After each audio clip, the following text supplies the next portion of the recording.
The story kicks off with an impatient gangster scrolling on his smartphone, totally complaining about how long his grub is taking. He glares at the delivery tracker on the display and grumbles that kids these days just can't do their jobs right. Pacing around the warehouse, the boss complains that nobody has any work ethic anymore and that everyone needs to hustle harder. Right after, he turns to his captive and asks if the planet wouldn't be a much better place if people just acted like professionals. Cut to a dude hanging upside down from the ceiling beams, just moments away from catching a major beatdown. The gangster claims he's just doing his job like a pro, while the gagged victim struggles to scream. Continuing his villain monologue, he tells the victim that he only ended up in this sad state because he didn't act like a professional. Annoyed by the muffled noises, the kidnapper tells the captive to freeze so he doesn't check out early from an accidental slip. Seeing the hostage panic, the boss clarifies that he got strict orders to rough the target up to the absolute limit before sending him packing. Right as he raises his weapon to swing, a voice at the warehouse door announces that the food has arrived. Pausing the beatdown, the gangster yells at the delivery guy for taking forever, cursing him out for showing up at the absolute worst time. Then, staring daggers at the newcomer, the crook demands to know who gave him the right to just waltz in there like that. Standing chill at the door, a kid rocking a motorcycle helmet and an orange suit points out that the boss's guards really should have been watching the perimeter. The room goes dead silent for a few seconds, hyping up the mystery of who this helmet kid actually is. Ignoring all the questions, the delivery guy casually strolls in, leaving the gangster scratching his head over how he got past security. Crouching down super calmly, the kid sets the food bag on the floor and gets ready for the inevitable showdown. Scanning the room, he starts counting the number of goons out loud, leaving the guards completely confused. Tapping on his smartphone, the kid tallies up the enemies and adds a surcharge for the late night hour and the weapons they're packing. Losing his cool, the gangster points at the kid and screams, asking what the real point of crashing his warehouse is. Without missing a beat, the helmet kid just stares at the crook and states that he's literally here to throw hands. He casually explains that he's gonna have to wreck everyone in the room to make sure he gets paid his agreed fee. Instantly, the goons pull out some sharp blades and declare that it's strictly business, nothing personal. Looking at their weapons, the delivery guy just chuckles, calling the whole thing totally ridiculous before the clash kicks off. Starting the brawl, the kid lands a flawless kick right to the face of the first henchman trying to close the jab. Next up, he smashes the second guy's face with a brutal punch, totally bypassing any defense. Dodging a blade with crazy agility, the kid shows off some insane reflexes to avoid taking a critical hit. Seizing the opening, our MC grabs the arm of the goon who tried to slice him with an iron grip. With the enemy locked down, he delivers a heavy punch straight to the guy's ribs, putting him out of commission. Cranking up the power, the kid finishes the fight with this henchman by sending him flying across the room with a massive hit. The camera pans out, showing the kid surrounded by the rest of the crew, fully ready to solo the entire squad. Warning them that he's on a tight schedule, the young guy mentions he needs to wrap this brawl up fast so he can hit his next gig. Fists clenched, the delivery guy calls out the entire squad of guards to jump him all at once to save time. Freaking out, the crew's leader watches his guys drop one by one with terrifying ease. Sweating bullets, the boss of the goons just can't wrap his head around what kind of monster just walked in his warehouse. After flattening all the opponents, the helmet kid steps up to the leader, who whispers in shock that this makes zero sense. Totally shell-shocked, the gangster yells, demanding to know who hired the delivery guy and how much they paid for the hit. Trying to buy his way out, he offers to double or triple the payout if the kid just stops swinging. Ignoring the bribe completely, our MC shuts the crook up with a massive strike that shatters his glasses. As the defeated boss hits the floor, the kid casually mentions that taking bribes goes against his app's terms of service. Grabbing the boss's knocked-out body, the young guy drags him over to officially complete his job. He pulls out his smartphone to snap a pic of the finished mission, right by the delivery service's rulebook. On the screen, the photo shows the wrecked gangster next to the kid, who's throwing up a peace sign. Happy with the selfie, the guy hits send on the proof of work and starts writing his next stop. Right then, the victim who's still hanging upside down groans desperately, trying to get the orange, suited kid's attention. Hearing the noise, the delivery guy walks over and sharply rips the duct tape gag off the hostage. Finally able to speak, the victim complains about how long the kid took and demands to be cut down ASAP because he's getting dizzy. Not taking the hint, the captive keeps yelling, asking if the kid went deaf and demanding to be freed right that second. Staring at his smartphone, the delivery guy bluntly replies that rescue missions aren't part of his current contract. Totally ignoring the pleas of the guy begging not to be left behind, the kid turns his back and starts heading out. To shut the annoying captive up, the young guy shoves a handful of food into his mouth before walking away. He introduces himself as Lee Sang, a courier for Delivery Heaven, and tells the guy to book a ticket in the app if he needs a service. Showing a bit of his face, the kid mentions he's down for any combat gig as long as the payout is worth the hassle. On his work app, the system pings to let the veteran delivery guy know a new gig is up for grabs. With blood on his knuckles from the brawls, the kid goes back to his daily grind of picking up jobs and clapping whoever needs clapping. Raking in a fat stack of cash as a reward, he makes it clear his main goal is to make serious bank from these fights. It's been roughly 24 months since he started this bizarre hustle of delivering premium beatdowns. Walking through the school halls, our MC reflects on how he's basically always been a prodigy at this job. Even just as an 18-year-old high schooler named Lee Sang, he was already pulling in major cash. Glued to his smartphone screen, the young guy is scrolling through investment portfolios and real estate listings, planning for his future. The screen reveals Lee Sang's ultimate goal, buying a fancy apartment in Seoul before he hits 20 years old. Mind blown by the prices, the kid realizes real estate has spiked and complains about the insane cost of living. Soon after, a bank notification pops up showing a deposit of over 1 million won, pushing his total balance past 50 million. Walking deep in thought, Lee Sang groans that, at this rate, getting his dream house anytime soon is going to be nearly impossible. With the gig economy drying up lately, he notices his revenue is super low, even for a hardworking student. Facing this cash crunch, our MC starts thinking he desperately needs a side hustle ASAP. Staring out the school window, he jokingly prays for some divine intervention to fix his money problems right now. Hoping a bag of cash drops from the sky, the guy doesn't even notice a girl knock to the floor nearby. Catching the commotion nearby, the kid looks down and tells the troublemakers to knock it off. Down there, a gang of bullies has a girl cornered on the ground, while the overweight leader pretends to care just to mock her. The rest of the crew laughs, hyping up how their boss can be totally vicious while talking sweet to his target. Glaring up at the squad with pure rage, the girl proves she isn't scared of these losers' insults. Annoyed by her bold stare, the leader loses it and asks if she seriously thinks she can step to him like that. Giving her a mocking kick, the coward warns her she has no right to act so high and mighty and needs a reality check. Twisting the knife, he reminds her that her dad passed away leaving nothing but massive debt and that she's totally broke. Wrapping up his toxic rant, the bully claims the favor he's asking for really isn't that big of a deal. The heavyset bully, Seong-seon, repeats that all he wants is for her to be his girlfriend. Furious, the girl snaps back that she'd reject him even if he handed her all the wealth in the world. But a voice calls out from behind, totally cutting off the bully squad's conversation. Staring the gang down, Lee Sang orders the bully to apologize to the girl on the floor immediately. Instantly, the chubby guy gets ticked off by the kid's nerve and asks who he thinks he's talking to. Panicking, one of the lackeys recognizes the kid and warns the leader to absolutely never pick a fight with Lee Sang. Begs his boss to apologize fast, explaining that even the seniors are terrified of him. Seong-seon totally ignores his buddy's warning and declares he has zero intention of saying sorry. He then stomps toward our MC and sarcastically asks if he's the girl's boyfriend or something. Showing zero emotion, Lee Sang just keeps staring the bully down with ice-cold indifference. Triggered by the silent treatment, the heavy leader pulls out a blade and asks if the kid is gonna keep glaring like that. He completely loses his mind and threatens to carve the MC's eyes out right on the spot. Fearing the absolute worst, the lackey smacks his own boss hard on the head to stop the crazy talk. Because of that, the sidekick drags his dizzy boss away, desperately apologizing for his leader's behavior. However, Lee Sang casually mentions that the apology should be directed at the girl, not him. Suddenly, the protagonist tosses a tiny business card that lands right on the girl's head as she sits on the floor. Walking away looking cool, he tells her she can hit him up if she ever needs to outsource some violence, for a fee of course. He even offers a sweet 2% discount if she's really strapped for cash. Left alone in the hallway, the girl stays on the floor in total silence, staring at the card she caught. Holding the card, she checks the contact info for the kid's fight and delivery services. Still shocked by the whole thing, she sits there speechless, trying to process everything that just went down. Right after, the school bell rings, signaling the end of the day, and all the students head home. On his phone screen, it's past 6 p.m., and there are zero notifications for new gigs. Bummed out next to his ride, Lee Sang complains about not scoring a single job request all day.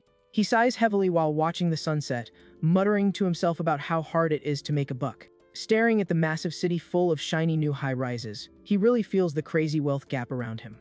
He grumbles about not having even a single apartment to his name while surrounded by all this luxury. Just then, the quiet vibe is shattered by his app pinging with a brand new job request. Shocked by the notification, he checks out a gig with an insanely high payout located in the Gangnam district. Hyped about the opportunity, he decides to check the route details so he can crush the mission ASAP. When he sees the drop-off point on the map, our MC is totally stunned by the exact location. He finds himself standing in front of the majestic Gangnam Palace Tower, one of the most expensive buildings in the city. Looking straight up into the sky, he's mind blown that he can't even see the top of the massive skyscraper. Packing up his gear, the kid is super pumped to finally get a peek inside the complex. He starts throwing on his tactical work suit to get fully prepped for the mission. Right after, he slaps on his dark safety helmet to completely hide his identity for the job. Adjusting his black combat gloves, he makes sure he's 100% ready for whatever goes down. For the first time in a while, the kid feels super motivated, all thanks to that massive promised payout. Focused on speedrunning the task, he decides to push straight to the objective without wasting a second. He walks down the ultra-fancy hallway, dreaming about the easy cash he's about to make. Hitting the 30th floor, the elevator doors open to show the kid finally made it to the luxury penthouse. He wonders what kind of eccentric millionaire living here manages to make so many enemies. Right then, he picks the lock and sneaks into the place silently to finish his private mission. Standing at the door of the massive, dark living room, the young guy announces himself loudly, hoping for a reply. But he finds the dead silence super sketchy and wonders why all the lights are totally cut. Using his smartphone flashlight, he sweeps the area so he can get a better read on the room. Suddenly, the light reveals that all the fancy valuables in the house are covered in red repo stickers. Curious about the owner going broke, the kid keeps creeping cautiously through the dark room. Deciding to take off his helmet so he can actually see, he grumbles about the blackout and the red tags everywhere. He sighs, exhausted, just trying to figure out what the heck is actually happening in this mystery penthouse. Without him noticing, slow footsteps sneak up behind him in the pitch-black room. A squad of masked guys with knives pop out of the shadows, ready to jump the intruder out of nowhere. The lead goon lunges, throwing a lightning-fast strike aimed right at the kid's back. With god-tier reflexes, Lee Sang dodges the thrust and counters with a brutal smash to the enemy's face. Taking massive damage, the masked dude drops out cold on the living room floor in one single hit. Staring at the dropped rival, our protagonist whispers in confusion, not getting why he was randomly attacked. Right after, he spots the rest of the guards and figures they probably aren't the owners of this place. He immediately pulls out his phone to recount the enemies, complaining that he's gonna have to add extra fees for this. On the flip side, the guards notice how young he is but go on high alert once they realize he's no ordinary target. The gang boss orders them to leave no openings and rush him all at once to take him out quick. Kicking off the brawl, the kid blocks a strike and lands a heavy kick to the chest of the first guard stepping up. Without even looking up from his screen, he casually keeps tallying the enemies while throwing hands.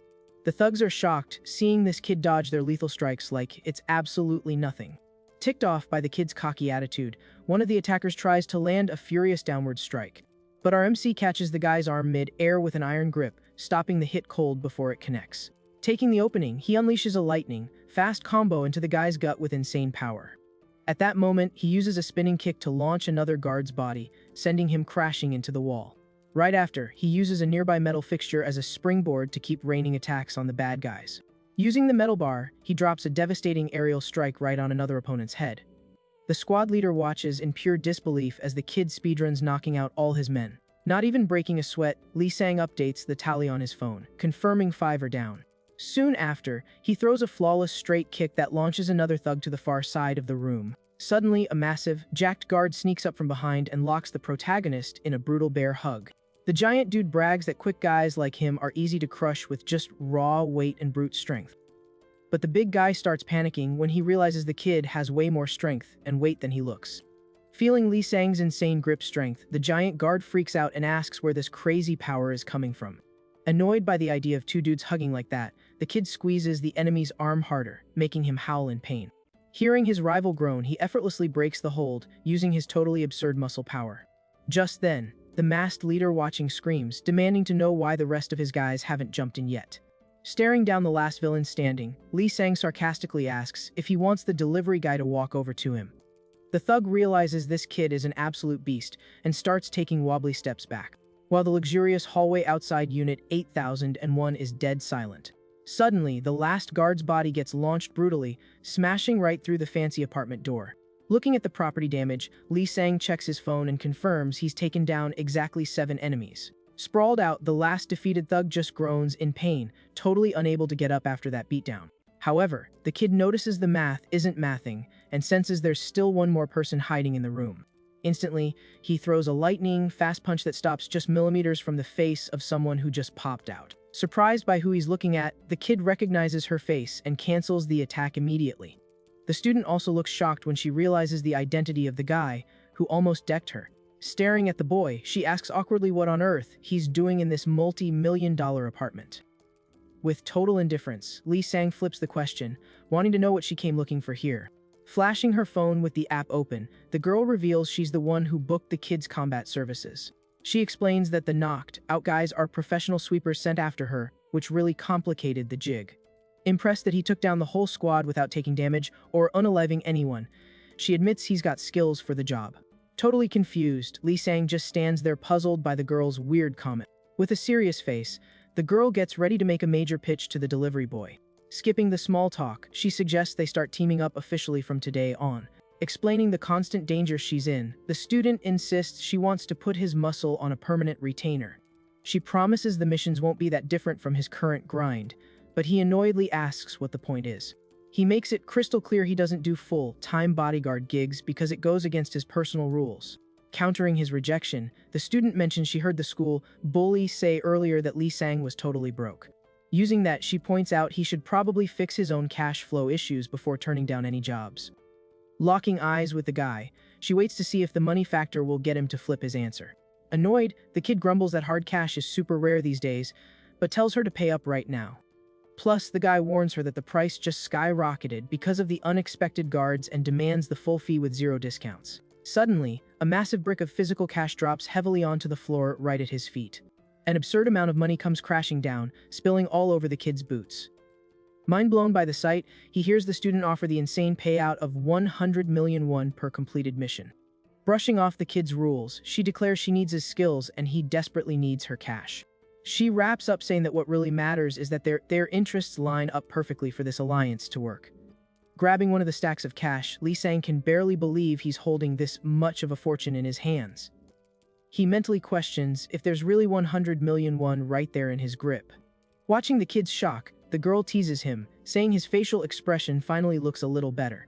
Looking dead serious, our MC warns her he's only going to ask one more thing before making his final call. Staring back at the boy, the student wants to know once and for all if he's going to take the deal or not. While darkness takes over the massive city, the traffic on the streets stays pretty chill and quiet. Inside an empty ATM lobby, the machine screens glow, waiting for someone to use them. Parking his ride outside, the young guy walks into the booth to handle his banking business. Holding just a single 50,000 won bill, Lee Sang checks the cash super carefully. Totally focused, he gets ready to deposit the funds he just scored from his job.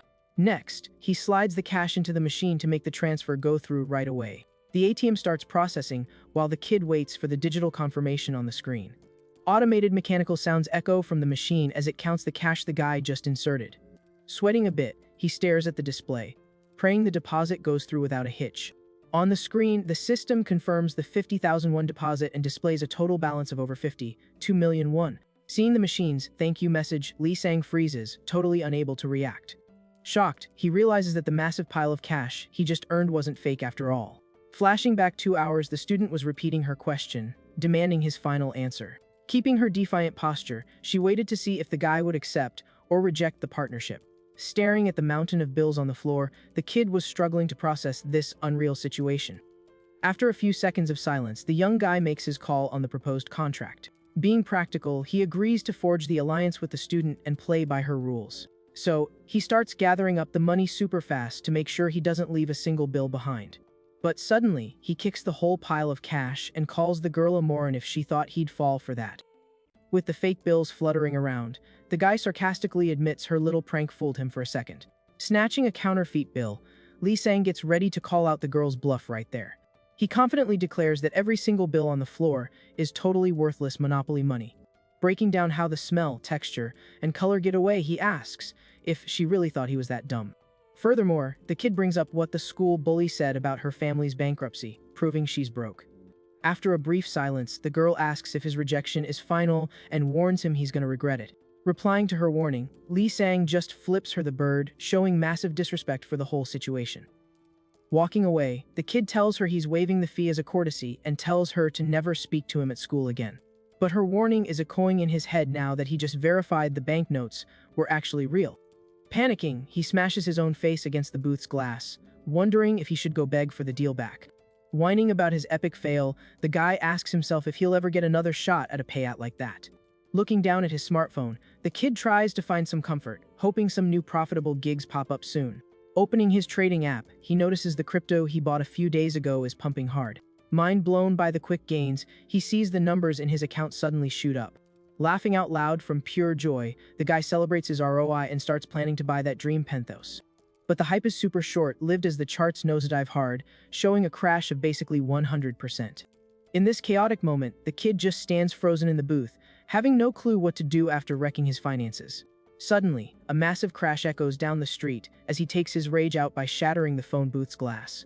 Phone in hand, Lee Sang stares at the mess he made and realizes the colossal mistake he committed in a fit of rage. After the outburst, the kid completely freezes while bystanders run away spooked by the chaos. Just then, the cops roll up to the scene and decide to arrest the kid, even knowing he's a minor. Inside the precinct, the officer drills him with questions, trying to figure out if he was trying to rob the ATM. The cop explains the kid has 7 days to pay for the damages and tells him he should consider himself lucky. Hearing the police's terms, our MC starts panicking as he realizes how massive the debt he just racked up is. Staring at the paperwork, he sees the astronomical sum of roughly 10 million won just for the busted booth. Walking alone down the dimly lit street, the guy in the orange suit trudges along, weighed down by his fresh new debt. Looking up at the city sky, he realizes his financial dumpster fire just got a whole lot worse. The next morning at school, a voice speaks up, desperately begging for a moment to fix yesterday's drama. Looking totally exhausted with massive bags under his eyes, Lee Sang tries to justify the trash he talked the day before. He keeps begging Song Seonha to give him one more chance to undo his initial job rejection. Facing the kid's desperate pleading, the student just stares at him in silence with absolute disgust. Right then, the school gang shows up out of nowhere and mocks Lee Sang, totally ignoring why he's even there.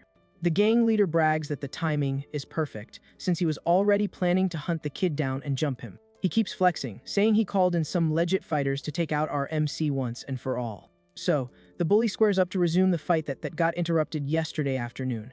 Totally out of nowhere, Lee Sang lands a savage kick on one of the goons while Song Seonha watches calmly. The rest of the crew panics when they see the massive Hyominseop drop that easily against the kid.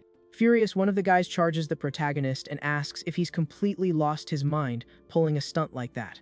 Landing another heavy blow, the kid sarcastically explains he was just evaluating the offer before signing the contract. Effortlessly dodging their attacks, he argues that being cautious is just standard procedure when there's big money on the line. Knocking out another guard, Lee Sang offers to take half the agreed price up front, suggesting she just wire it through the app. He also asks if she could spot him a 10 million advance so he can pay off an immediate debt. The girl, meanwhile, just keeps digging through her stuff in silence, while the kid anxiously waits for her to say something. After flatlining the entire bully squad, our MC holds out his hand, demanding the paperwork so they can make it official. Staring the young guy down with a serious face, Song Seonha seems to be weighing her options before making a move. But to the guy's absolute shock, the girl suddenly turns her back and starts walking away without saying a single word. Panicking at her reaction, Lee Sang chases after the student, begging her to wait and accept his previous help. Stopping dead in her tracks out of nowhere, Song Seonha turns around and speaks with hardcore authority. She calls out the super arrogant and disrespectful attitude the guy has been flashing for absolutely no reason this whole time. So, the student demands that he fix his attitude and ask for the job with proper manners and the respect she deserves. While people whisper in the background, the girl repeats that mutual respect is a must if they're gonna work together. She warns him that, if he can't do that, they might as well scrap the whole thing, which would embarrass the kid massively. Marching over to the knocked-out bully boss, the student gets ready to hand out a legendary punishment to the loser. Digging through her backpack, she starts looking for a very specific tool to use on the unconscious opponent. She calls out the bully on the floor by name and says he really needs to learn a hard lesson about respecting people. Pulling an electric hair clipper out of her bag, she absolutely terrifies the delivery boy with how hardcore the punishment is. At that exact moment, far away, the morning sun lights up a super exclusive golf club packed with influential VIPs. A squad of suits starts clapping like total kiss ups after their boss hits a flawless shot. The bulky Hyoyoung gang, owner of a massive metal corporation, surveys the green with a cigarette smoking between his lips. Staring down his employees, The tycoon seriously asks if he looks like a nice guy to them. When the staff says no, the guy angrily states that he tolerates zero disrespect from absolutely anyone. The tycoon complains that the planet is infested with useless people who aren't even worth half the paychecks they get. Suddenly, his rant gets cut off by the loud ringing of the phone in his pocket. Pulling his phone out, he sees it's his hair calling and instantly drops the grumpy act. Super affectionately, the guy answers, asking if his beloved son needs some extra cash for his daily expenses. But the tycoon's smile vanishes when he hears his son's shaky, panicked voice on the other end. Crying in the bathroom, Hyo Min-seop says he wants to destroy the girl who humiliated him like that. The dad asks if the girl is the heir of an old business rival he's been hunting down in the city. Sobbing, the kid explains he got jumped and that she used electric clippers to forcefully butcher his hair. He keeps crying, complaining that photos of him knocked out and bald got leaked all over the school's social media. Freaking out over the public embarrassment, the kid says he's too scared to ever show his face at school again. Hearing his kid's pain, Hyo Yonggang bites down on his cigarette in pure rage while plotting his revenge against the student. He tries to comfort his son, promising he'll handle the situation personally and telling him not to stress. Right after hanging up, the tycoon pockets the phone aggressively, sporting a terrifying glare. Then he repeatedly whispers the name of the girl who dared to disrespect his bloodline so severely. Looking at several guards buried up to their necks in the turf, he sarcastically asks how they plan to pay for their screw-up. The executive mocks his buried goons, calling them useless trash for not even being able to handle a regular teenage girl. With that, the guy lines up his golf club to take a swing, using the head of one of the terrified guards as a tee. Smacking the ball hard, the exec complains that the underworld is way too unreliable for business partnerships. After the violent swing, he shifts his focus to a newcomer who just stepped onto the green. A courier in a blue suit named Bae Minjin sarcastically comments that golf looks a lot harder than he thought. He confidently states he'd rather stick to his current job, which is basically beating people up for fun and quick cash. The tycoon agrees with the kid, pointing out that's exactly why he called him out here. Handing over a black briefcase, Hyo Yonggang asks the young hitter to permanently erase this personal annoyance. Pops open, revealing a gigantic stack of physical cash to cover the hit. Staring at the shiny money, the deadly courier Bae Minjin seems super interested in the lucrative gig. Suddenly, he bursts out laughing, being super sarcastic about how serious these mafia guys are acting. Wiping a tear, the young guy mocks the executive for acting like a total amateur trying to book a job like this. Pointing at his smartphone, Bae Minjin explains that all gigs have to go through the official app to reach the couriers. He even sarcastically asks if the corporation is run by boomers who don't know how technology works. Annoyed by the kid's cockiness, one of the suits grabs him hard, telling him to watch his mouth. Using pure speed, Bae Minjin casually flicks the guard in the head, dropping him unconscious instantly. Right then, the blue-suited courier angrily warns them to keep their hands off him. Seeing this, Hyo Yonggang screams in panic for his downed director, while the fighter mocks the guy's total lack of skill. Because of that, the tycoon admits his earlier mistakes and decides to trust Bae Minjin with the whole job. So the boss asks the hitter to fix the problem ASAP while checking his smartphone. He also warns him that the teenager Song Seon-ha hired a private courier for protection. Locked in on the new gig, the lethal courier stares at his target's profile with a serious, sharp look. Bae Minjin guarantees he'll handle the job his way and asks if anyone has a problem with that. The executive agrees to the terms as long as the mess gets cleaned up with zero loose ends. Right then, the delivery app pings to let the hitter know he's reached the starting point to begin the hunt. Accepting the request with a smirk, he celebrates locking in the multi-million won contract. On Lee Sang's phone screen, the app shows a deposit of 50 million won for the job he just finished.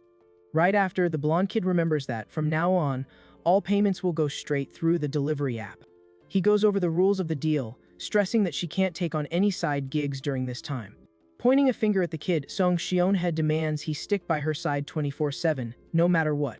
The student asks if he can actually promise to follow this core rule. But our MC just stays quiet for a few seconds, having no idea how to respond. Feeling awkward, the blonde guy jokes that she really has a talent for saying embarrassing stuff when she wants to. He raises his hand and agrees to follow her rules for real. Locking eyes seriously with the guy, Song Seon-ha listens to the formal oath of her newly hired bodyguard. Suddenly, the kid's phone chimes, showing a brand new notification from the app. The student announces that, as of right now, he is officially her exclusive courier. Relieved that his debt is sorted, Lee Sang looks a bit worried about having enough cash left over for rent and food. He asks when the next job is dropping, saying he'd even settle for a simple fast food run. Noticing the girl walking away from the school, the young guy points in confusion and asks where she's going. Without missing a step, the student calmly says she's heading to work. Freaking out about skipping a school day, the blonde kid yells that he needs his perfect attendance bonus. Complaining about the whole thing, the young guy resigns himself to following the girl while looking for his work bike. So, the duo hops on the motorcycle and speeds off together to tackle their first official job. Meanwhile, the front of Tangio High School looks totally normal under the morning sun. Inside a creepy warehouse rigged with cameras, a bunch of students are being held hostage and recorded. Chilling on a sofa, the gang boss, Jeong Songwon, watches the scene with total disgust. Right after, he aggressively yells to get his crew's attention. The boss asks what kind of threat was made to have the girls shaking like that, claiming he was super nice to them. He goes on to say they came here by choice, and he doesn't get why they're acting like pigs on the way to the slaughterhouse. So, the kidnapper tells the girls to chill out and warns he's only going to say it one more time. Standing in front of the cameras, the thug violently demands that the girls strip. He threatens to get physical if they keep resisting, telling them it's better to just take the easy way out. But his rant gets cut short when the blonde kid in the orange suit walks in, announcing he's got a delivery. Checking his courier app, Lee Sang asks if the guy standing there is the target scheduled for a beatdown. Confused by the sudden intrusion, the thugs start arguing over who ordered takeout this early in the morning. However, the heavy-set boss is shocked when he sees his own name pop up on the delivery guy's system. Instantly, our MC launches the attack with a brutal spinning kick that sends the guards flying. With the enemies out cold, the kid confirms that the violence order was successfully delivered to the right guy. Terrified by the kid's monstrous power, the remaining thugs throw their hands up and surrender on the spot. Seconds later, the sound of confident footsteps echoes in the warehouse hallway, showing someone else just walked in. Song Seonha casually walks into the room, while the beaten thugs just stare in pure terror. Looking super proud, the blonde guy gives a thumbs up and brags about executing the beatdown fast and flawlessly. Right then, the girl crouches down to grab a smartphone from one of the knocked out thugs on the floor. Grabbing the defeated boss by the hair, she tries to use Face ID to unlock the guy's phone. But the screen says face not recognized, since the thug's face is completely mangled from the beatdown. Annoyed by the hiccup, the student sighs, frustrated that she can't get into the phone. The courier complains he warned her about sparing the face, but she snaps back, calling him unprofessional for not following orders. Meanwhile, the guards are whispering to each other, plotting to run or jump the girl from behind. Suddenly, the girl glares at them with pure ice, freezing the thugs in place instantly. Staring the guards down, Seong Seonha demands to know which school the kidnapped girls go to. Right after, she points to the corner of the room with an insanely strict look on her face. The girl orders the guys to get on their knees facing the wall, keeping their arms raised as punishment for what they did. Scared of the students' death threats, the thug panics and obeys, while Lee Sang just laughs at the ridiculous punishment. Confused by the whole setup, our MC asks what she's really planning to do with these guys. Refusing to explain, Song Seonha tells the blonde guy to get moving and warns him they've got a massive list of targets to hunt today. Right after, the duo rolls up to Gyeonggi High School to knock out the next job on the list. Inside the classroom, the school bully is shocked when the courier walks in and asks what his deal is. But Lee Sang answers by delivering a brutal smash straight to the face of the school's top coward. With the enemy knocked out on his desk, the kid snaps a pic to confirm the mission is complete. Panicking over the blonde kid's brutality, one of the lackeys runs through the halls trying to dodge the beatdown. He sprints to the teacher's lounge screaming for a medic to save his knocked out buddies. At the door, the kid begs the teachers for help, saying a psycho broke into the school and is attacking everyone. But an arm shoots out of the hallway and covers the student's mouth, muffling his screams. Hiding the brawl from the teachers, Lee Sang makes up a lame excuse and drags the panicked kid away from the room. Next, he takes another picture of the latest defeated opponent to prove he finished another violence order. Not even breaking a sweat, the blonde guy keeps hunting down bullies and logging every win on his phone. The cowards at the nearby schools get completely dismantled one by one with absolute ease by the delivery guy's power. At the final school, the gang boss tries to run for his life when he sees our MC calmly walking up to him. After clearing all the targets, Lee Sang uploads the final pic of the day, confirming a flawless victory for his shift. Inside a delivery box, a huge pile of smartphones confiscated from the defeated bullies are all dumped together. Moving fast, Seong Seonha violently slams the container shut to stash the stolen loot. Then, she announces there's only one last job left to wrap up the day, warning him to stay sharp. Hidden under his dark helmet, Lee Sang listens carefully to the instructions, realizing how heavy the situation is. Already on the bike, the kid asks if they're actually operating as a real team now. Lancing back in total confusion, Seong Seonha asks what exactly he means by that. Rubbing his head, Lee Sang clarifies he's following orders, but admits the vibe feels super cold with zero team spirit or communication. So, the guy suggests they at least share the endgame of this whole master plan. But the student shoots the idea down cold, insisting there are zero bonds or team dynamics between them. They're strictly employer and employee, locked in a money-based contract that either side can cancel whenever. Stepping back calmly, the student points out it's totally normal to hide info from someone who has zero importance in her life. However, she decides to reveal that she's actively scanning the stolen phones to track down a very big fish. She makes it clear she's just using the courier's muscle to make finding this mystery target easier. Standing by the bike, the girl asks if that blunt explanation finally satisfied the kid's curiosity. Suddenly, an out-of-control cargo truck comes out of nowhere and slams into them hard, causing a massive crash on the street. Through the thick smoke of the crash, Lee Sang emerges holding the student tight to make sure she's safe. Worried about the impact, the guy directly asks if she made it out of the heavy crash without a scratch. But with zero gratitude, the student roughly shoves his arm away from her super fast. Getting right up off the ground, Song Seonha tries to steady herself and pull herself together in the middle of the street. Right after, she just stares at the courier with a serious face and total silence, processing the jump scare.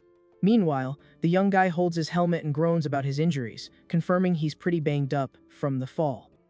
Looking at the mangled remains of his motorcycle, Lee Sang panics when he remembers all the monthly payments he still owes on it. Just then, the bully Hyo Min-seop pops out yelling from the truck's window, pointing at the duo as the ones who jacked his phone.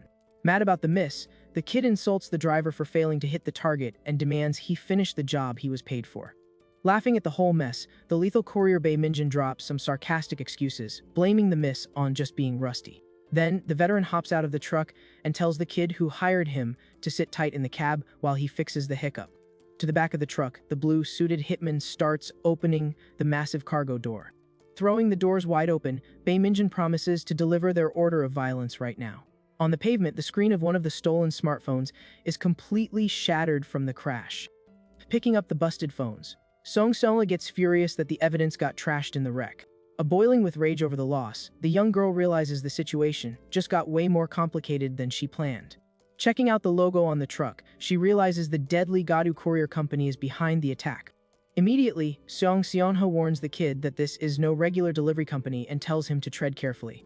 Ignoring the danger warning, Lee Sang casually strolls to the back of the truck to confront the driver face to toe with the enemy. The blonde kid aggressively demands instant cash compensation for his wrecked bike. Inside the trailer, Bae Minjin pretends he can't hear the kid's threats while he digs through a ton of stacked packages. Tossing aside a bunch of useless tools, the hitman complains that none of these options are right for this specific gig. Flashing a satisfied grin, the veteran finally finds the exact weapon he was looking for inside the truck. Pulling a giant wooden spear out of a box, he celebrates getting to swing this old-school weapon today. Outside, the kid is still ranting about his custom bike that he bought literally 60 days ago, furiously demanding a payout that covers the emotional trauma of losing his only way to make a living.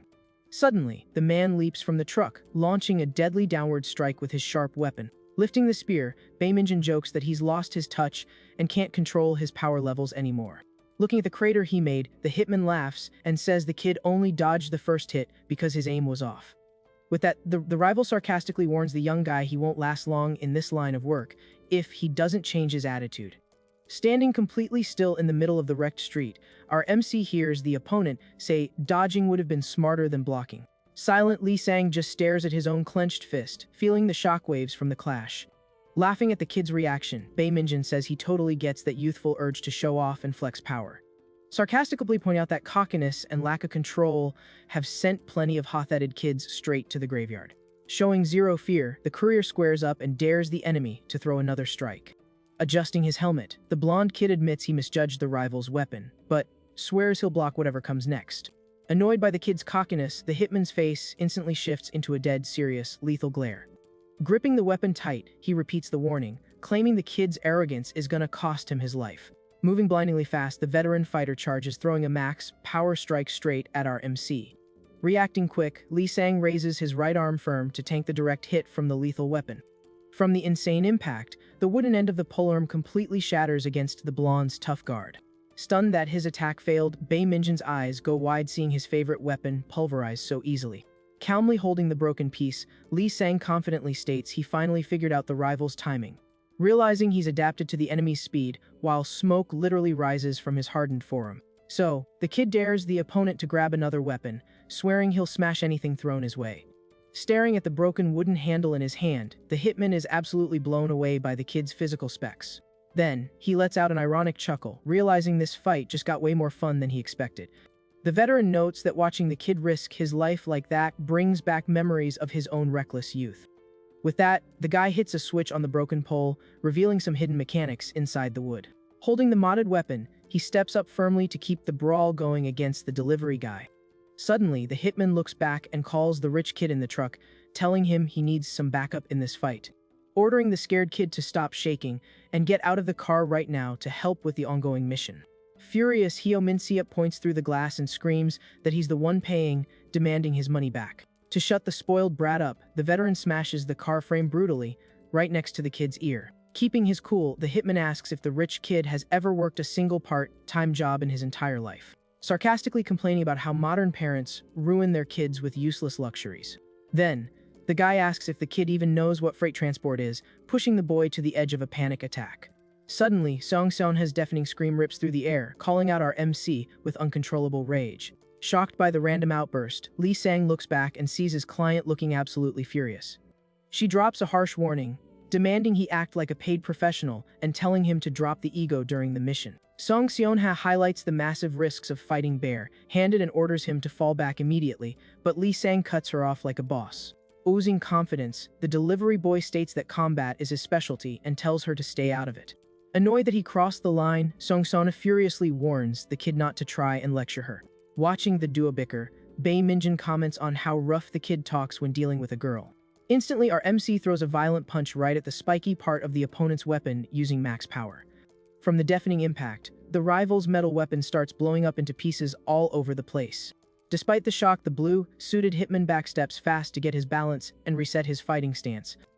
Bae Minjin doesn't hide his shock, seeing the kid wreck yet another one of his essential work tools. So, the warrior respects the kid's grit for sticking to the contract with his client despite the heavy toll of the fight. Without taking his eyes off the fight, Lee Sang admits he really respects seeing that kind of stubbornness in such a tough opponent. Mind blown by the rival's durability, the hitman mentally wonders what kind of demonic material this kid's hands are made of. Right then, Hyo-min-seop roars from the window, ordering his merc to speed up the attack and stop giving the enemy openings. Furious at the supposed lack of skill, the rich hair calls the guy trash and accuses him of sucking at his job. Bae Minjin runs out of patience with the complaining and bluntly says he hates getting interrupted while working. So, the hitman permanently quits on the arrogant kid while getting ready to launch a bunch of freight boxes. Panicking over the sudden rage, Hyo-min-seop screams in terror while the veteran merc complains about how cowardly the new generation is. With that, the blue hitman impales one of the heavy delivery packages right on the tip of his sharp spear. With a fast and precise swing, he hurls the heavy box at lightning speed straight at the kid in the orange suit. But Lee Sang manages to shatter the flying package with a massive punch mid-air before it even touches him. Bae Minjin is impressed by the kid's insane reflexes, blocking the attack without even flinching. Not giving him a second to breathe, the attacker hooks another cardboard box onto his weapon to keep the barrage going. Using every ounce of his body weight, the veteran hits a nasty spin move to drop another lethal strike. But the blonde kid tanks the hit like a brick wall, absorbing the heavy shockwave of the clash right into his hardened forearms. Through his cracked visor, our MC carefully watches every single move the opponent makes to predict what's coming next. The skilled fighter notices the kid refuses to make this easy and starts plotting a brand new attack strategy. With that, he combos throwing the package with a strike from his barbed weapon, aiming perfectly in sync. Finding an opening, Lee Sang annihilates another box with another clean punch that sends paper flying everywhere. Despite being terrified by how brutal the fight is, Song Seon-ha stands perfectly still, watching every single detail. The blue-suited hitman spins his weapon insanely fast, creating a deadly shield to trap his enemy. Prepping for the worst, the blonde kid drops into a solid stance to tank the devastating attack that's about to hit. With a precise punch, the kid pierces the side of another package, trying to stop the rival's attack for good. Shocking everyone, the crash sends a bunch of spinning cutting tools flying straight at our MC. Flexing his agility, Lee Sang jumps at the exact right moment to dodge the lethal blades, which end up buried deep in the street. The blue warrior gets annoyed seeing that his hidden gadgets are totally useless against the quick delivery kid so far. So, he picks up a massive, bulky piece of metal lying in the truck bed, planning to use it as a club. Using insane muscle power, the warrior hurls the half-ton barricade straight at the kid standing on the pavement. But the protagonist catches the crushing blow with his bare arms, sparking a massive fireworks show from the violent impact. Because of the insane force, the orange-suited kid gets pushed back a few meters, leaving visible skid marks on the road. Baeminjin calmly watches the result, convinced he finally drained his enemy's stamina in the fight. In the truck bed, the rich kid collapses from exhaustion, mentioning he's already thrown every single box they had. Taking off his busted helmet, our MC states coldly that he considers that move a fair payback. He reveals his face and declares it's finally time to collect on the insane damage done to his precious two-wheeler. The warrior starts cold sweating and shaking in panic when he sees the kid's cruel look and terrifyingly lethal fighting stance. Adjusting his work hat, the guy tries to keep his cool in the face of this terrible vibe of incoming defeat. With that, the story flashes back 30 years, showing a young courier Kim Tae-soo telling his crew to back out of a fight. Kim Tae-soo's boys begged him to stick to the plan and avoid a solo 1v1 to save his own life. The squad warns him that the weird guy in the factory is a deadly hitman hired by a massive syndicate. Terrified, his buddies wonder just how powerful this giant corporation backing the enemy hitman really is. The partner tries to downplay the tension, calling the rival just a total rookie when it comes to real killing. Flexing his ego, young Kim Tae-soo declares that showing off is for people with no talent, which definitely isn't him. Walking into the room, the kid finds a tragic scene with tons of beaten and bloody guys all over the factory floor. A mystery guy steps out of the shadows looking absolutely terrifying, completely ignoring the intruders. The scary opponent sarcastically agrees with the comment about showing off and walks toward the remaining down guys. The monster mentions he used to hear old heads telling him to stop flexing, threatening to take him out if he didn't listen. Using a cold-blooded voice, the guy reveals that every single one of those old bosses who tried to lecture him ended up flatlining. He even admits to taking out a few of them himself, and claims he's only letting Kim Tae-soo live because he finally found someone to chat with. The psycho suggests they both keep showing off until the day they kick the bucket to prove their views on power are right. After that horrific event at the factory, a terrified Kim Soo decided to permanently drop his brutal bare-handed fighting style. Because of that, he ditched his ego and walked away from the criminal fight scene to live a quiet, invisible life. The absolute terror of bumping into that beast again in the city was why he laid low for 3 entire decades. For 30 years, the old fighter desperately tried to forget his violent past and pretend to be a normal citizen. But right now, he just found a teenage courier rocking the exact same arrogant, focused look he used to have. Dropping his work hat on the pavement, the veteran hears his gut screaming at him to run away immediately. He knows that continuing to fight the beast standing in front of him would be total insanity and a pointless flex. Standing still in the middle of the street, the blonde kid stares down the enemy, waiting to finish this hardcore street fight. Despite the fear, Kim Tae-soo decides to drop into his old fighting stance from 30 years ago, using just his bare hands. Holding his busted helmet, the kid stares at the rival with zero emotion, calmly waiting for the incoming attack. In his own head, the veteran warrior wonders if his miserable life spent constantly running away was even worth anything. Boiling with inner rage, he decides he refuses to grow old as a coward who runs from every single fight. Knowing that running away now will haunt him forever, the old-school fighter charges in with absolute focus. Roaring in anger, Kim Tae-soo claims that in his youth, he also used to beat people down with the same destructive energy as the kid. Lee Sang lets out a sarcastic laugh and says the first thing the opponent did today that he actually respects. With total focus, the older guy channels every ounce of his body power into his hands, aiming to deliver the ultimate strike of his life. But the kid is way faster and smashes the enemy's face with a brutal hit that shatters his teeth in one single motion. From the unreal power of the hit, the old fighter goes flying while the blonde kid calmly watches him land. Walking away from the scene, Lee Sang hears the downed guy say he won't need to pay for the wrecked motorcycle. Glancing back, our MC mentions he's about to make a fortune in one anyway, so he'll forgive the debt out of the goodness of his heart. Immediately, Hyo Min-seop starts screaming in rage, throwing insults at them in the middle of the street. The delivery kid just watches the temper tantrum without a care in the world. Suddenly, the spoiled rich kid grabs Seong Seonha from behind and threatens to end her if our MC makes a single move. Visibly terrified, Hyo Min-seop holds a sharp object dangerously close to the student's face. Then he demands to know where his smartphone is so he doesn't do something crazy. But the kid's shaking hands completely give away how desperate he really is right now. Taking advantage of the slip-up, the girl slams her head backwards super hard, breaking the kidnapper's nose perfectly. Right after, she stomps the crook's foot brutally to break free for good. With that, Hyo Min-seop drops to the asphalt howling in pain while she steps back. Staring at the guy, Song Seonha asks if he seriously thought she'd walk the streets unable to defend herself. She adds that she could easily wreck the kid in a fair 1v1 fight. Further down the road, the heavy truck that caused the crash is just sitting there near the scene. At that moment, Lee Sang uses the chance to casually step on the rich kid's head while he's sprawled on the street. Calming down, Lee Sang mentions how spooked he was and hypes up the girl's skills, asking if she trains in hand-to-hand combat. Ignoring the question, the girl starts walking away without saying a word. On the pavement, the confiscated phones are completely smashed to pieces from the crash. Staring at the ruined loot, the courier looks seriously stressed out about the situation. Song Seonha mentions that setbacks are just part of the job, and there was no way to predict a massive truck hitting them. But our MC points a finger, reminding her his job is to throw hams, not escort items, and demands his payout. He keeps making aggressive hand gestures to make sure she knows he wants his money. Suddenly, the student gently grabs the boy's hand. Checking out the bruised knuckles on the kid, she asks if he's actually okay and healthy. Blown away by the caring move, the young guy totally freezes for a few seconds. The blushing hard, Lee Sang stammers, asking if she's actually worried about him. A frustrated Song Seonha takes a deep breath and calls the guy a stubborn idiot. Then, she starts yelling, asking if his limbs are made of metal or diamonds, warning him the contract is void if he gets hurt. Walking ahead, the student drops one last warning, promising to cancel the deal if he pulls another stupid stunt. Following his boss, the kid just forces a laugh to try and diffuse the tension. Knocked out on the asphalt, Kim Tae-soo praises the duo's youth and suggests the student go a little easier on her boyfriend. The veteran fighter thanks the blonde kid for waking up his inner courier spirit that he thought was dead. He offers to share all the street smarts he picked up over the years to help the kids, whatever's coming next. But the second the guy asks for a hand getting up because he's numb, Lee Sang coldly denies him.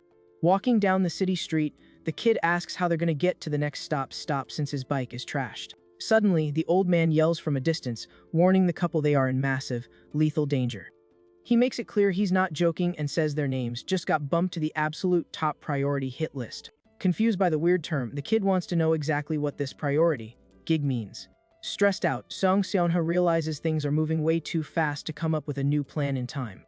The older fighter complains they aren't listening, while the blonde kid doubts if the guy is really an expert courier.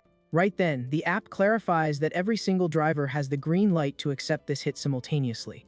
The massive payout only goes to the first worker who actually gets the job done. Because of that, Kim Tae-soo warns that, right now, they are the main targets for every single courier in the city. He adds the warning that these enemies will hunt them down 24/7 without stopping. Instead of freaking out, our MC breaks into a huge grin and thinks the setup is absolutely awesome. Hyped up, Lee Sang thanks his client for the perfect chance to rake in cash without even having to track down his enemies. Amazed by the kid's crazy attitude, Kim Tae-soo calls him a hero and suggests they team up for the job. But the student ruins the veteran's hype, ordering him to drop the idea immediately. She firmly warns him there's no way he's joining the team and tells him to stay away since he botched the mission. The guy tries to make an excuse, claiming he's a pro strictly in it for the money, with zero personal feelings attached. With that, the student accurately throws a weird item right at the downed fighter's face. The item turns out to be a red dog collar with gold studs that hits the asphalt. Wearing a dark look, Song Seonha demands he only joins if he agrees to act as her literal guard dog. Shocked by the freakish offer, the old delivery guy completely freezes on the street. Blushing, the fighter actually agrees to the humiliating terms, claiming he'd do absolutely anything for the girl. This gross display, Lee Sang feels totally disgusted and complains about the weird conversations these two keep having. Ignoring the chatter, the student warns they need to sprint to the final drop off since the proof devices are busted. Suddenly, the dog collar gets strapped tight around the rich kid's neck as he struggles against it. Holding the leash, Song Seonha declares the spoiled brat is the perfect backup plan to extract the data. With her eyes glowing, she gets ready to squeeze every single secret out of those phones. Dragging the rich kid by the leash, the student promises she'll force him to spill every little detail about the hidden truth. The afternoon starts wrapping up in the massive city, painting the sky a deep twilight red. Standing in front of the final location, Lee Sang asks if this spot is seriously the last stop on today's route. Checking her phone, the student confirms it and warns this is going to be the hardest mission of the entire run. Walking toward the entrance, Song Seonha seriously reveals that the final target is located exactly at their own high school. The kid complains, saying they should have started here so he wouldn't lose his perfect attendance bonus. She explains they had to save the school for last to avoid causing a massive riot in front of all the students. Instantly, Kim Tae-soo pops up smiling, announcing he finished the job of catching the target just like she ordered. In the back of the truck, the rich kid is shown tied up in a million knots and totally gagged, making escape impossible. The veteran warrior asks about the next job, while the student mentally notes how brave the guy is for putting up with her weird demands. Keeping up the sarcasm, the old man suggests the 30-year age gap doesn't matter anymore and asks to be called Big Bro. Catching the scent of blood and dirt in the air, Lee Sang warns that something really bad went down here before they arrived. Staying hyper-focused, the student just nods, showing she also senses the danger in the area. Near the school's main entrance, a sketchy delivery bike is parked looking super suspicious. And their final stop is literally the window of the student council room, up on the 5th floor of the building. Staring at the lit window, Song Sonaha thinks it's super weird the doors are open and the lights are on, since it's usually blocked by dark blinds. Because of that, she suspects someone else got there first to stop them from finishing the job. The student also seriously considers the chance that they might be the actual targets walking into a silent trap. Right then, she figures both things could be happening at once while they walk down the dark hallway.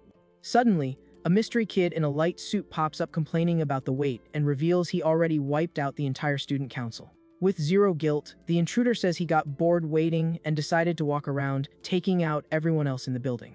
Shocked by the confession, Kim Tae-soo points out there shouldn't be any students around except the council members. Because of that, the veteran fighter senses the danger and mutters they just ran into an enemy who doesn't even follow basic criminal rules. So, the old man angrily points a finger and scolds the enemy, stating that unauthorized hits totally violate the industry's code. Using a super fast, stealthy move, the opponent throws a hostile attack right at the talkative old man. In a split second, the veteran takes a brutal slash to the arm, making blood spray all over the hallway. The attacker complains about the mumbling and warns he hates it when idiots point at him while talking. In total agony, Kim Tae-soo drops to his knees hugging his injured arm, which is bleeding non-stop after the sneak attack. Holding his smartphone, the hitman arrogantly says he has zero interest in wasting time on disabled nobodies and tells them to back off. He admits he thought it was stupid to get hired just to hunt down one student and thought about flatlining everyone here so he could leave early. But the villain admits his whole perspective flipped the second he saw the picture of the target the client sent. Holding the device, the crook talks super excitedly about how hyped he was when he realized who the enemy actually was. On the phone screen, the girl's specific details confirm she's the target the crime syndicate is hunting.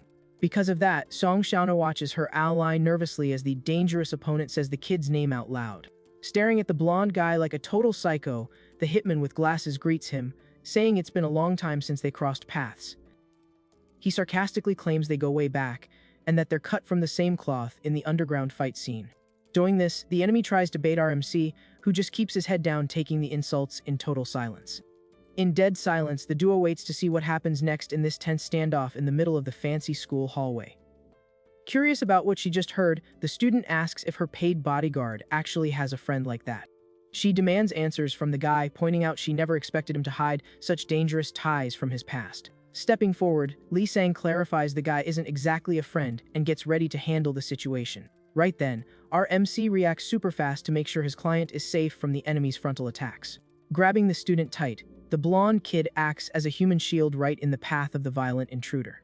The crook laughs at the kid's defensive stance and sarcastically asks if the girl is his girlfriend or something. Keeping a straight face, Lee Sang snaps back that she's strictly his client and keeping her breathing is required for him to get paid.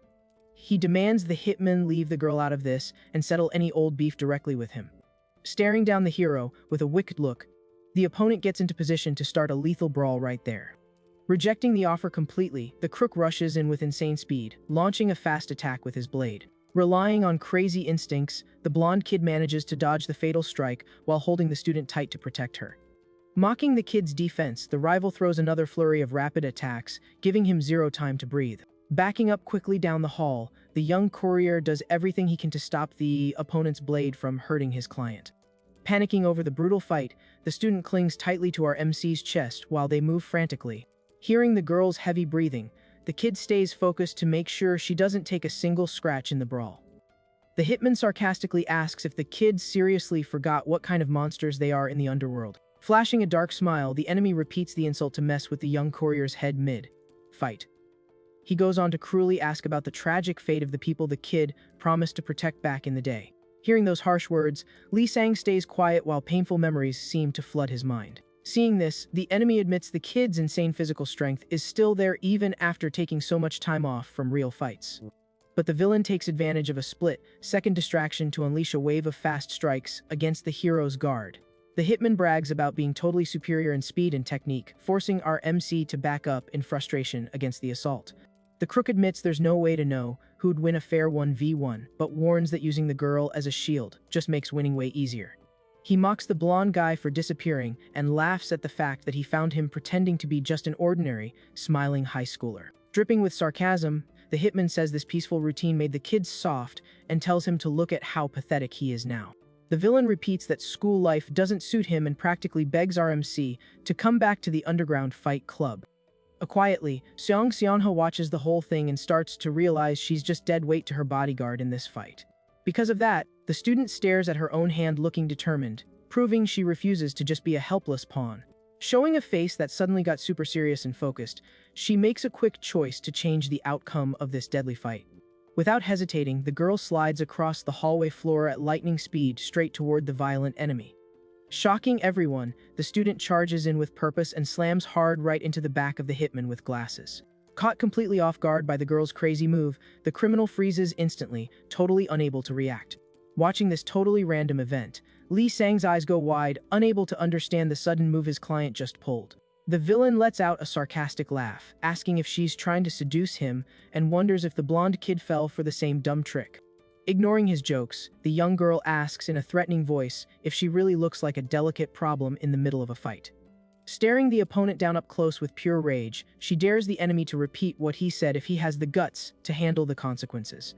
Realizing the lethal, ruthless aura coming from the student, the hitman feels a cold chill, recognizing she's a legit threat. With crazy agility, the girl lands a clean strike right to the skull of the opponent, who had his back turned. Using her strength, she locks the enemy's face, making him groan in pain under the heavy grip of her fingers. Taking the painful hit, the thug curses the student, looking furious as he struggles to break out of that brutal lock. But she finishes the move by slamming the enemy's body straight into the hard floor of the school hallway. Taking advantage of the rival's stun, she delivers a destructive hit that launches the hitman into the wall using massive muscle power. Knocked down on the floor spitting blood, the villain admits the duo's counterattack was way beyond what he expected, calling it pretty interesting. Getting back in her stance, Seong Seona proves she was never a burden, showing she has total control over her own safety. Not giving him any chance to recover, our MC delivers a brutal crushing blow to permanently erase the threat of the intruder. Staring at the defeated rival with total apathy, the young girl strongly repeats that she has absolutely zero relationship with the blonde kid. Silence takes over the school hallway again, while red drops keep falling slowly onto the totally wrecked floor. Watching afar, Kim Tae-soo is mind blown seeing how easily the duo took out the dangerous enemy. Walking calmly over to the injured old man, Lee Sang calls out to him in a chill tone to check how bad the cut really is. Straight up, the kid tells the old man to pick up his chopped off piece from the floor, saying modern medicine can stitch it back on. Shaking and drowning in total panic, the veteran warrior stammers, completely unable to believe his mutilated piece can be fixed. Super chill, the blonde kid claims he knows an awesome underground clinic that handles this exact type of emergency surgery. Seong Seona walk away, Lee Sang calls out, asking what her next move is going to be. The girl explains she's trying to find a working phone, even though the clock says they're basically out of time. She points out that the defeated hitman might look goofy, but he actually acts super methodically. The student adds that he definitely smashed everyone's phones to stop them from calling for backup. Looking at the damage, Lee Sang notices the enemy's work style is pure chaos, pointing at the mess left in the principal's office. Song Seon-ha gets annoyed and asks why he cares so much about her feelings, telling him to stop meddling in her business. Annoyed by her cold response, the young guy complains about her constant nagging, even when he's just trying to be nice. Suddenly, Kim Tae-soo points at the rival sprawled on the floor and drops a warning about who the guy really is. Song Seona thinks his reaction is weird and asks if he seriously calls that dangerous criminal a friend. Lee Sang yells, swearing they aren't friends, even though he doesn't really have the words to explain exactly how they know each other. Giving the guy on the floor a light kick, the kid guesses he's probably just some annoying stalker. The guy pinned to the floor complains about the nasty insult and groans in pain when he realizes the enemy is awake again. RMC explains they just used to bump into each other randomly at his old job, where the guy was always trying to start random fights. Furious at the label, the rival screams that this is exactly what friendship is, but our MC promises to knock him out again. Because of that, Song Sana coldly states she'll gladly help beat the intruder up if he keeps being annoying. Sprawled on the floor, Bae Minjin warns the kid about getting mixed up with someone extremely dangerous. He goes on to say the girl is part of the faction that basically runs the entire power pyramid in South Korea. The injured man seriously reveals that the student is actually the daughter of the powerful and terrifying Song Jae-kyul. Totally lost, Lee Sang asks who that guy is, shocking the opponent that he doesn't know. Showing pure disgust, the hitman warns that this guy isn't someone you can just mess with, meaning the courier can't handle this solo. With that, the prisoner tells the student to head to a specific part of the city to look for a certain guy. He baits her, promising that if she goes there, she'll find out exactly who flatlined her dad. The crook mocks her, asking if that golden piece of info wasn't a huge help for her little investigation. He keeps pushing her buttons, but gets cut off by a sudden, heavy hit from the furious student. Pressing her shoes down on the attacker, Song Seon-ha screams, asking if he thought he had the right to even say her dad's name.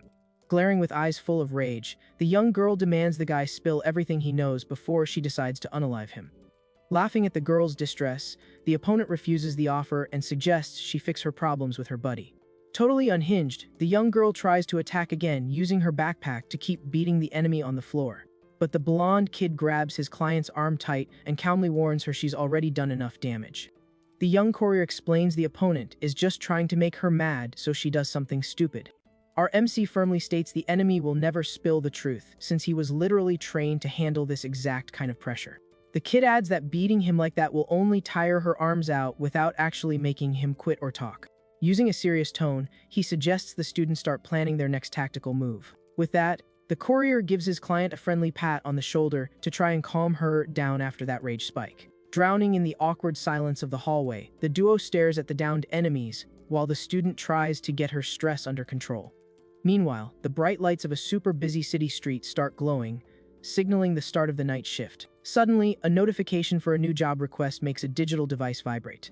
A hand with fancy, painted nails grabs the phone to check out the details of the new gig. Chilling in a luxurious, private spot, a mysterious woman stares at her smartphone screen looking totally at peace. Coldly, the elegant woman tells her crew about the brand new job request that just dropped. The woman orders them to capture the girl in perfect condition without a scratch, claiming she'll be super useful later. But the order for the guy is brutal, telling the thugs to take him out with zero mercy and feed the scraps to the dogs. Taking a drag of her cigarette calmly, the noblewoman demands the job be done clean and with absolute class. Back on the street, the blue-suited hitman is shown completely tied up in a crazy amount of tight ropes. Next to him, the tied-up old man complains about how embarrassing this is while his partner mocks how ridiculous he looks. Making a huge bang, the blonde kid slams the heavy cargo door of the truck shut. Sitting in the driver's seat, the old man asks if he should just dump the hostages at the location Lee Sang gave him. The kid explains the spot has an underground clinic that can fix the old driver's chopped arm. Song Seon-ha jumps in with a cold warning, telling the driver not to do anything stupid since the dog collar has a tracker. The guy in the cap tells her to chill, promising to do the delivery since he already got paid up front. The car drive off, the young duo stares as the taillights slowly fade into the dark street. Because of that, the hero tosses a motorcycle key in the air with a quick flick of his gloved hand. Staring at the mystery item in his hand, the guy is super confused, having no idea where that key came from. The girl points out his old bike is trashed and tells him to use this new key from now on. Staring hard at the metal key, the kid tries to process the fact that he just scored a brand new ride. Hyped about the random upgrade, our MC praises his client, calls her awesome, and jokes about giving her his body as thanks. But the student kills the hype, bluntly explaining the key belongs to the defeated hitman's bike. The young girl explains she managed to swipe the key from the enemy's jacket during the fight earlier. A flashback shows the student's quick hands grabbing the key from the rival's jacket without him noticing at all. Bummed out by the truth, the blonde kid just officially clocks out of his courier shift for the day. Our MC complains about the enemy's terrible taste in bikes and swears to buy a brand new one as soon as he gets paid. Sitting on the bike, the young guy mentions he's dead tired and tells his client to go home by herself tonight. Surprised he's ditching her, the young girl asks why she can't tag along, which seriously confuses the guy. Getting straight to the point, Song Seon-ha states that her next stop is literally the courier's own house. Sitting on the back of the bike, she suggests they ride together to save some time. Shocked by her bluntness, the kid completely freezes, trying to process what he just heard. The guy suddenly freaks out and starts yelling, asking why she randomly decided to crash at his place. Calling the delivery guy an idiot, she brings up the break-in at her apartment and points out it'd be crazy to go back there now. The young girl adds that she's currently a prime target and mentions the massive risk of getting attacked 24/7. Right when the young guy tries to argue how crazy this plan is, she shuts him down by reminding him it's part of the deal. Song Seonha repeats the contract rule that he has to stay close to her no matter what. Giving him a terrifying glare, the young girl asks if he got amnesia about a major rule they both agreed to. Ordering him to start the bike ASAP, the student makes it clear she is so done hearing him complain. So, the young girl slaps the courier's thigh hard to force him to finally get moving. Lee Sang just stares at her silently and asks if she actually gets how serious what she just said is. Eyes wide, the courier asks if the young girl actually understands what it means for a girl to go to a totally single guy's house. The guy asks if she's really sure nothing unexpected will happen, even knowing how private he is, but Seong Seonha just mocks him. Staring straight at the courier, the student calmly admits there are zero guarantees about what might go down between them in the apartment. Getting straight to it, the girl tells the guy to go ahead and do whatever he wants, leaving Lee Sang totally confused about why she's baiting him. Song Seonha firmly repeats that he can do whatever, staying totally cold while sitting on the back of the bike.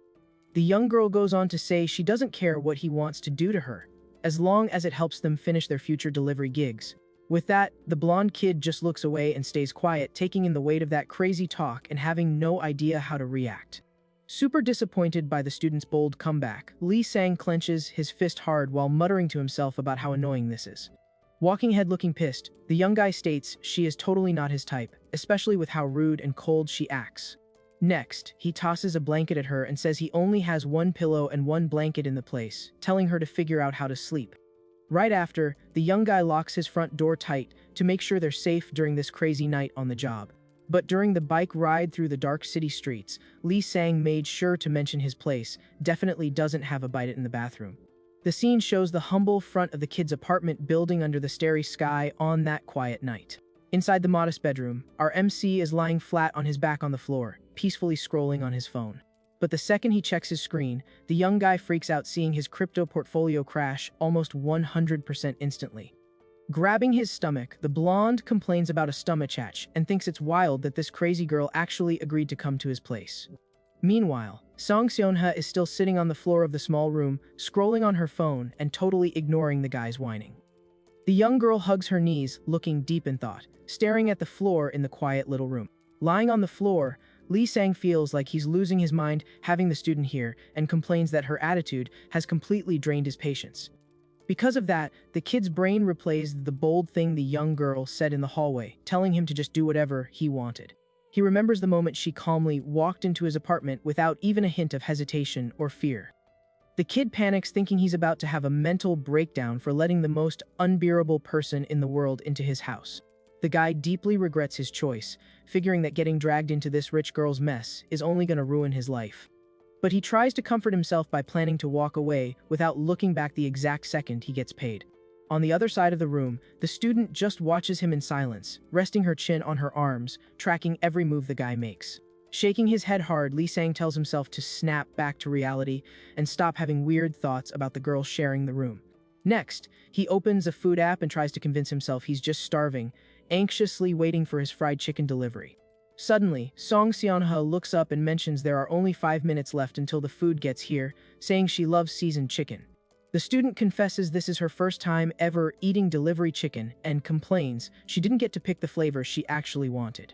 Stunned by the confession, the blonde's eyes go wide and he asks in disbelief if she's really never had delivery chicken before. Sitting cross-legged, the student explains she ate fried chicken plenty of times in the past because her housekeeper was an amazing cook. She remembers her dad strictly banned delivery food in the house, meaning they only ever ate fresh, home-cooked meals. Looking nostalgic, the young girl talks about how much she loved the chill routine of eating dinner at her family's massive, fancy table.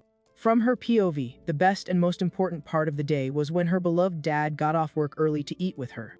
The scene shows the massive luxury skyscraper where her family lived in the richest, busiest part of the city. But she remembers one night when she got a text from her dad apologizing because he couldn't make it home in time for dinner.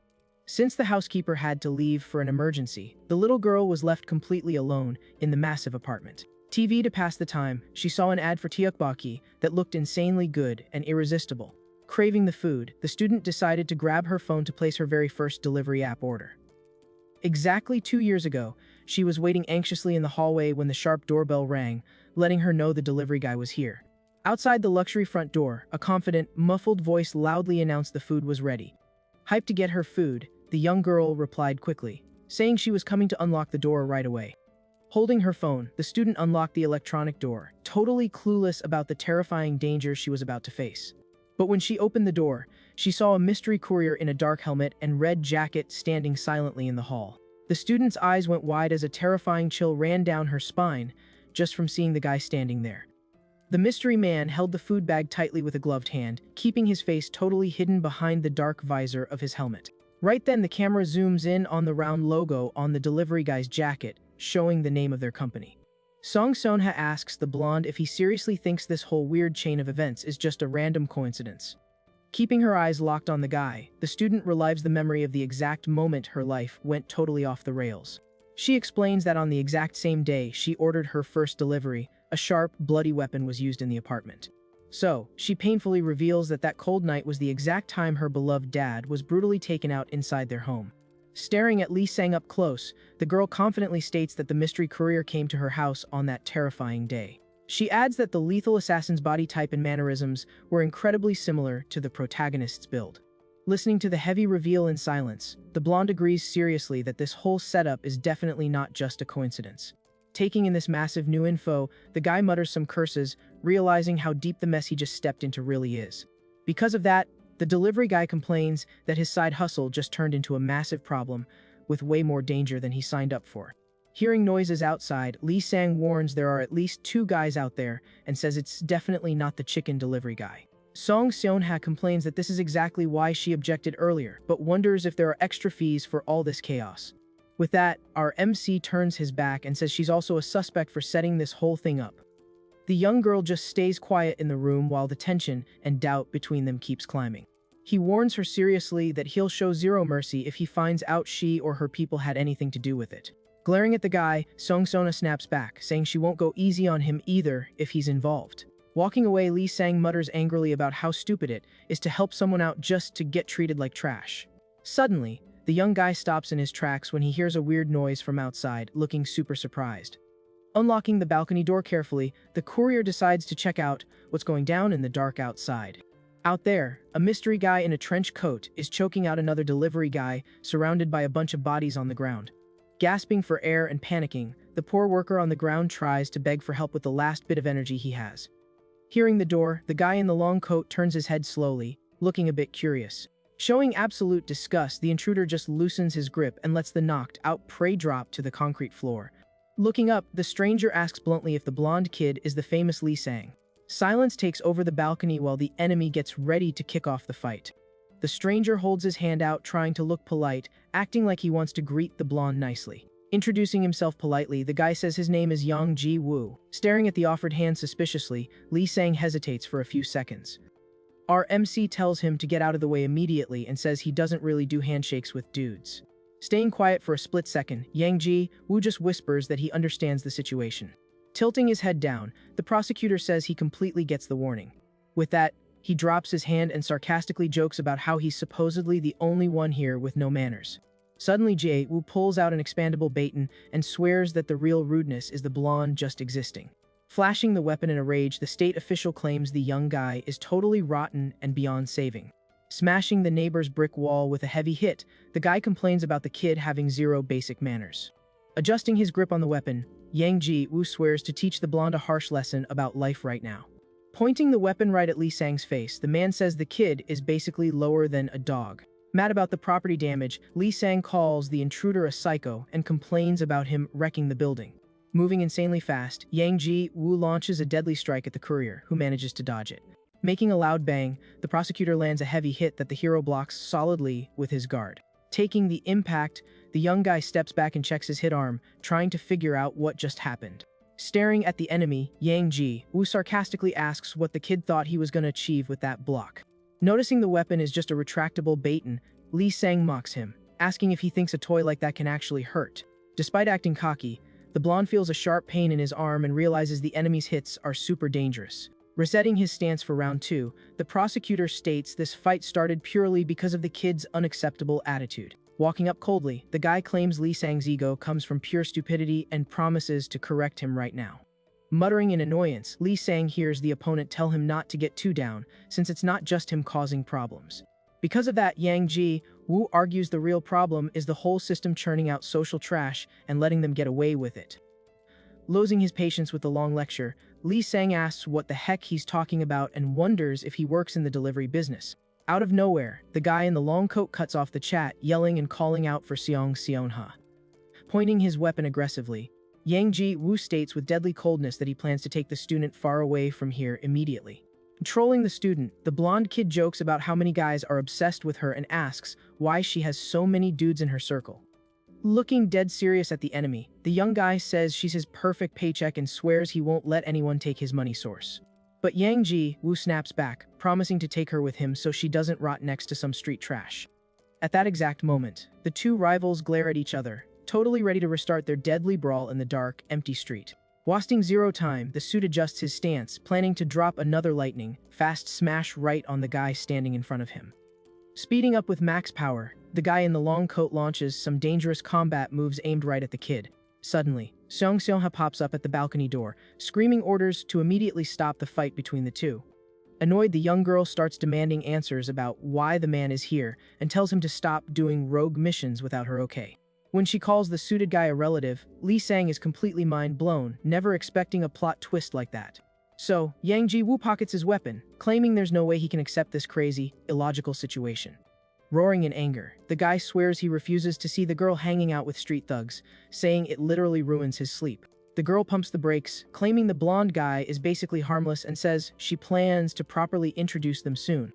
Then, she officially introduces Yang Ji Woo as her legal guardian who's been protecting her since she was a little kid.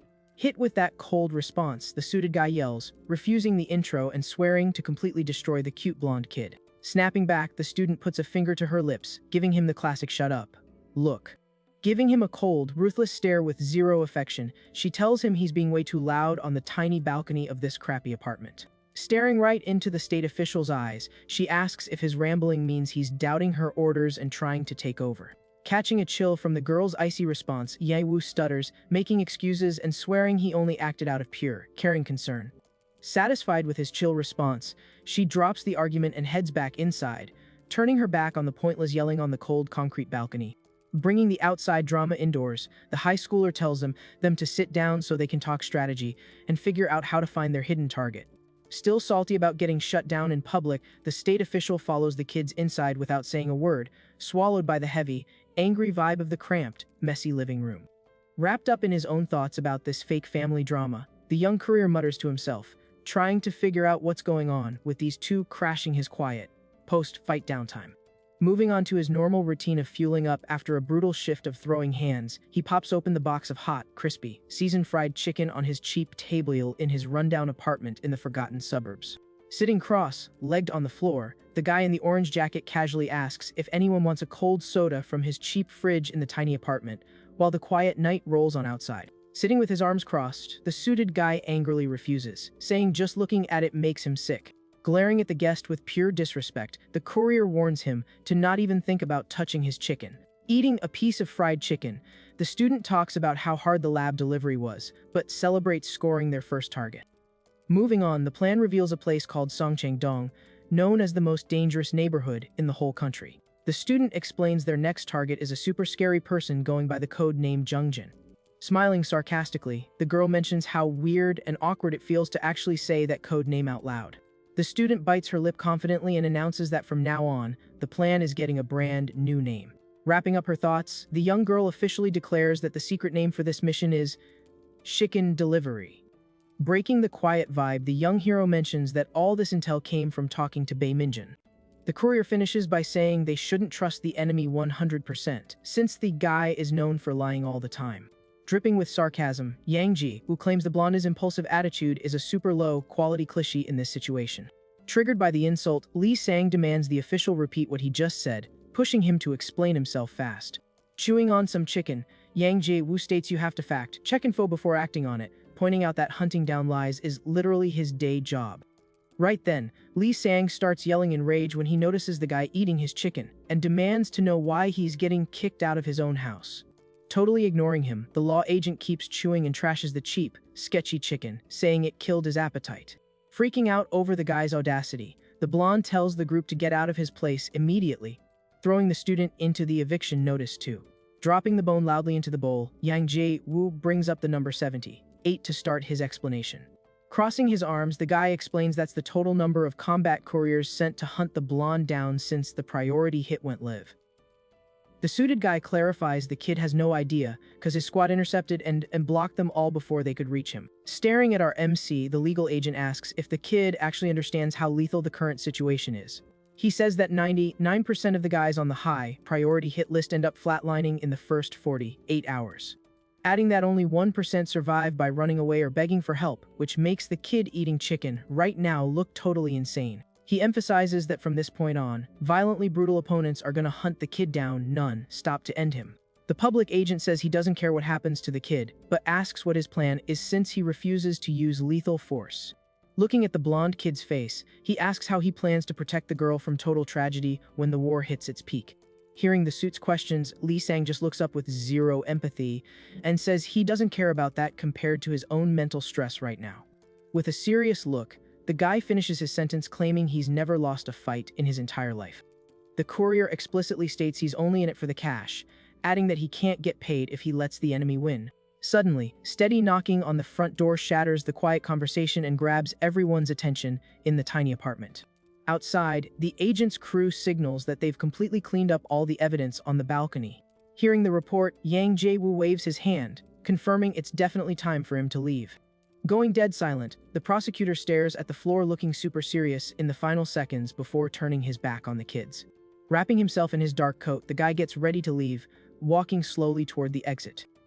Meanwhile, the man looks at the student, venting about how he can't figure out why she teamed up with this courier. Then, Yang Ji-woo states she needs to prove she made the right call, while shooting an aggressive glare at the young courier. Grabbing the front door handle, he drops a sharp warning about the heavy price RMC will pay if he disappoints or hurts Song Sonha. Walking down the narrow hallway lined with agents, the prosecutor vows to completely erase the kid's existence if he fails to protect the minor. With a loud thud from the front door shutting, peace returns to the small apartment, leaving just the duo alone inside. Mad about the long intrusion, Lee Sang points at the closed door and swears he'll attack the agent first if he ever shows up unannounced again. Analyzing the defense official's unnecessary drama, the student just stands there with an intensely serious look on her face. Spinning around out of nowhere, Lee Sang notices the girl calmly starting to take her clothes off right in front of him. Completely shocked by the crazy situation, the guy blushes super hard and instantly goes into full panic mode.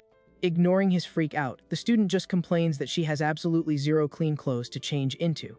Casually unbuttoning her top, she asks for a towel and says she desperately needs a shower right now. Trying his hardest not to look at her, our protagonist shrinks down into the blankets on the floor, his heart racing like crazy. Immediately, the blonde kid throws a fluffy pillow right at the girl, desperately trying to block his view and make her stop what she's doing. Hearing his partner go into the bathroom, the guy gets off the floor and stares at the dropped pillow, trying to get his brain to work normally again. The boy freezes, totally speechless, listening to the water running in the cramped shower as the guest takes her time, far away from the violent, cold streets outside. While the shower runs, the guy tries to block out how awkward this forced intimacy is in his tiny, thin-walled apartment. Trying to help out, the guy opens his wooden closet, looking for some clean clothes for the naked guest to wear since he's stuck dealing with this crazy contract. A few minutes later, the barefoot guest steps out, showing she's done showering as steam rolls out of the worn-out bathroom. Wearing nothing but one of the courier's oversized white shirts, the girl complains that the clothes smell like a damp, musty closet. Losing his mind over her bare legs in his living room, the warrior grabs his head and begs her to put some pants on immediately to save him from this embarrassing nightmare. Shifting the shirt, the girl calmly explains she's wearing super shorts underneath, telling him there's no reason to freak out like a maniac. The student says they need to wear comfy clothes for tomorrow's missions so they can dodge the deadly security cameras while they fight. The guest orders him to get some good sleep so he can fight tomorrow, making the blonde guy grumble about her bossing him around in his own house. At that moment, the duo freezes on opposite sides of the tiny apartment, staring at each other in the dim light. Using a serious tone, the protagonist reminds her that his apartment only has exactly one blanket and one pillow for sleeping on the floor. Seong Seona stares at him in silence, clearly refusing to change her mind about sleeping in that small room. The guy looks away, looking insanely stressed and annoyed by how stubborn his client is being after a brutal day of fighting in the streets. Turning off the lights fast, the student points out how dark the tiny room is as she gets ready to sleep on the hard floor, refusing to negotiate. While the girl gets comfortable on the floor, the blonde guy drops his head and mutters that tonight is easily one of the worst, most embarrassing moments of his entire life. Moving fast in the pitch-black room, the kid grabs the gray blanket to block his view, trying to calm his brain down and ignore this crazy situation. Taking advantage of the space, the girl stretches her long legs out, making the courier panic even more about the unwanted closeness.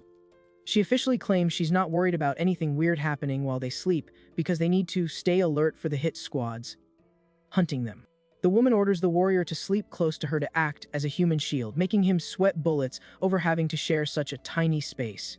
Wishing him a good night's sleep, she closes her eyes as the dark curtains take over the modest little apartment. The next morning, a bright sun lights up the blue sky over a stunning, classic palace located in the rich, busy center of the massive city. Inside the fancy walls, the loud sounds of people chugging exotic Asian drinks echo through the luxurious rooms of the wealthy elite. The politician Ji Woong Soo drinks happily, lounging on the fancy furniture and bragging about how great it feels to be drunk during the day instead of working. The powerful guy stares at the beautiful woman, completely distracted and drowning in his desire to get physical with her, using his dirty bribe money. Offering him drinks in flawless cups, the stunning Jisang bows to the powerful men and says she's incredibly grateful to be there with them. Recognizing the fancy Cheongwol brand, she talks about how important good food is for their mission to save the country, basically promising to be a loyal servant to the greedy old man. The politician drinks from another cup, praising her fancy vocabulary and totally falling for the beautiful Jisang's trap. Suddenly breaking the lazy vibe in the warm room, the guy stands up, needing to use the restroom because of all the drinks he chugged. Holding his stomach after drinking way too fast, he hurries to the bathroom, promising to come back and hug the beautiful Jisang soon. Politician's fancy shoes echo down the long wooden hallway as he walks away from the luxurious, gluttonous dinner party. As soon as he leaves the room, the manager's eyes turn ice cold, switching into full mastermind mode to plot against these corrupt men.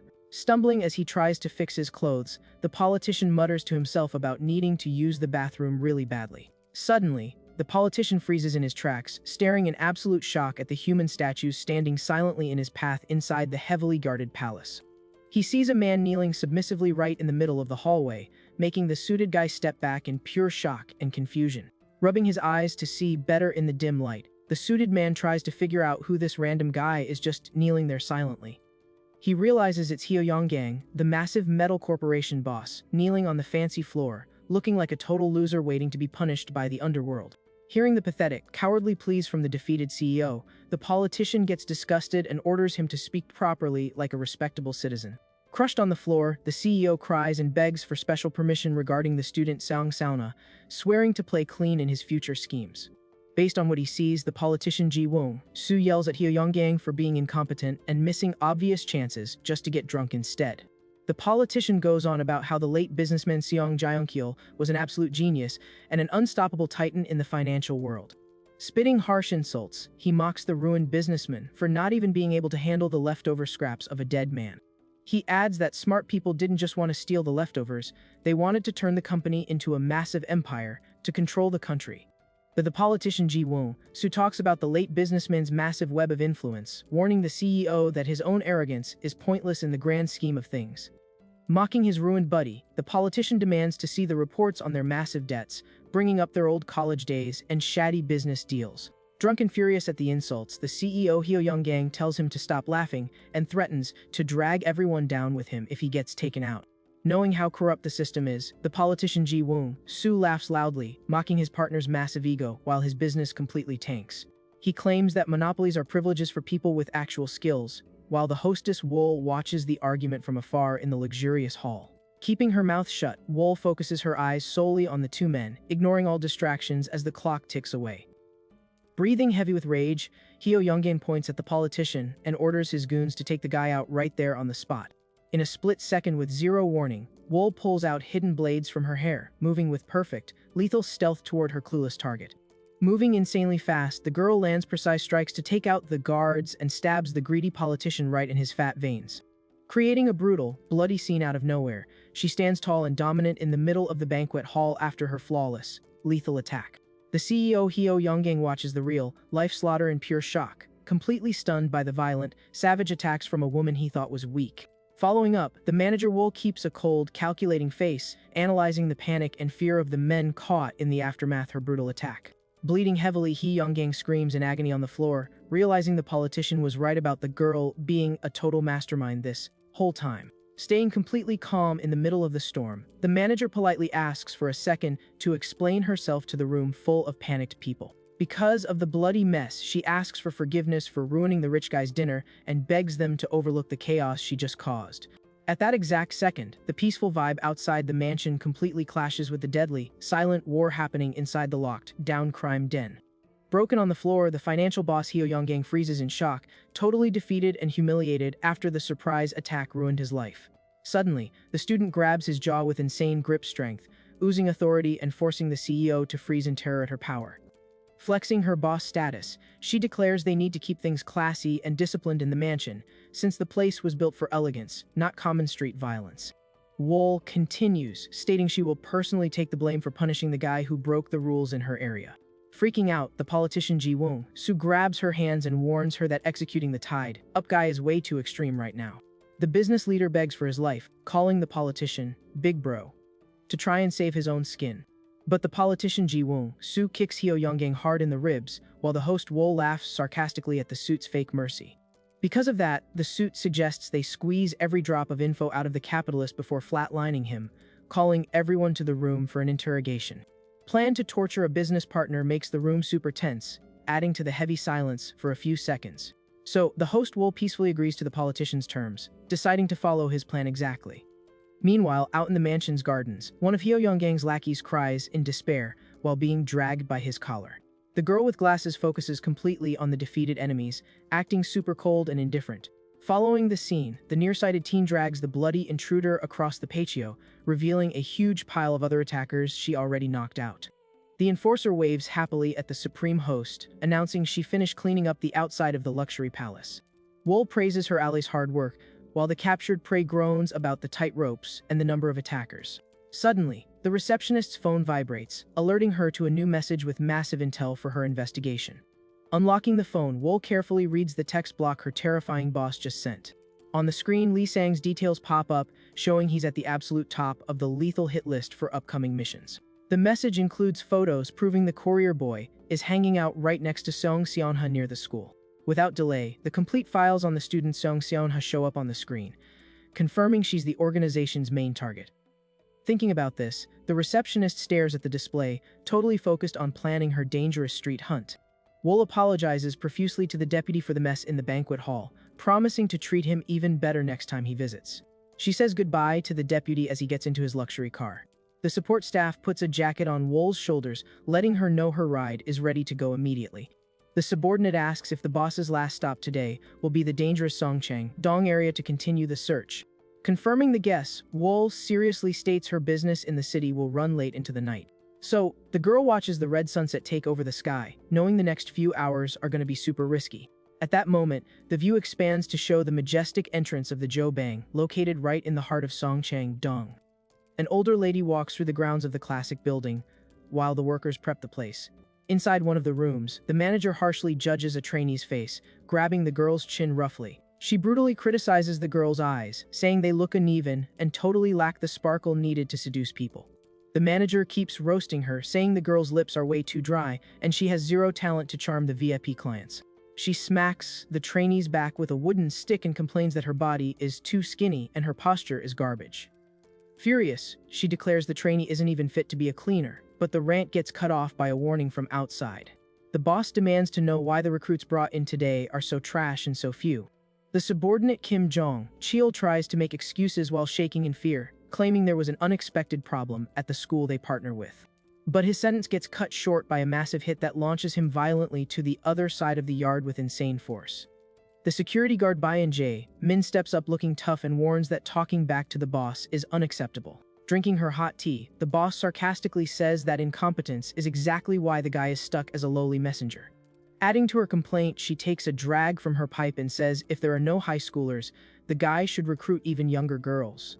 Angry, the leader asks how they plan to keep the business running if the supply of new girls stops like this.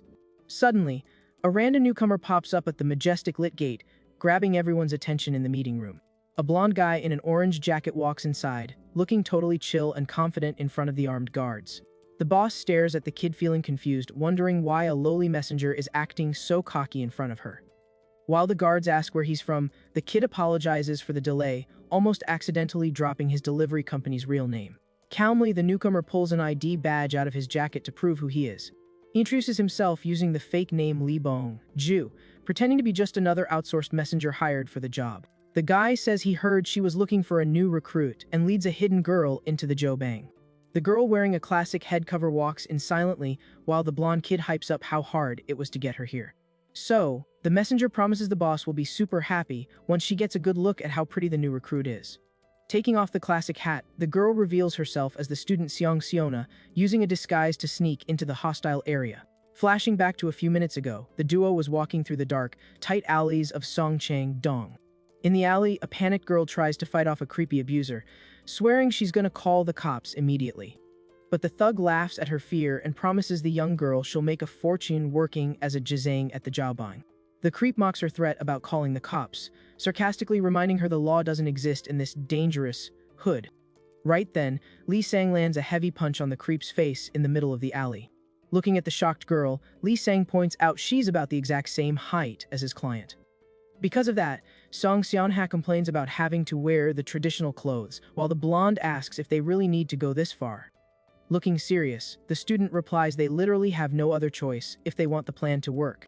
Adjusting her head cover, she explains the disguise is the only way to avoid unwanted attention. Checking the limited info on her phone, the duo remembers the target Jungjin is hiding somewhere in Seongchang Dong.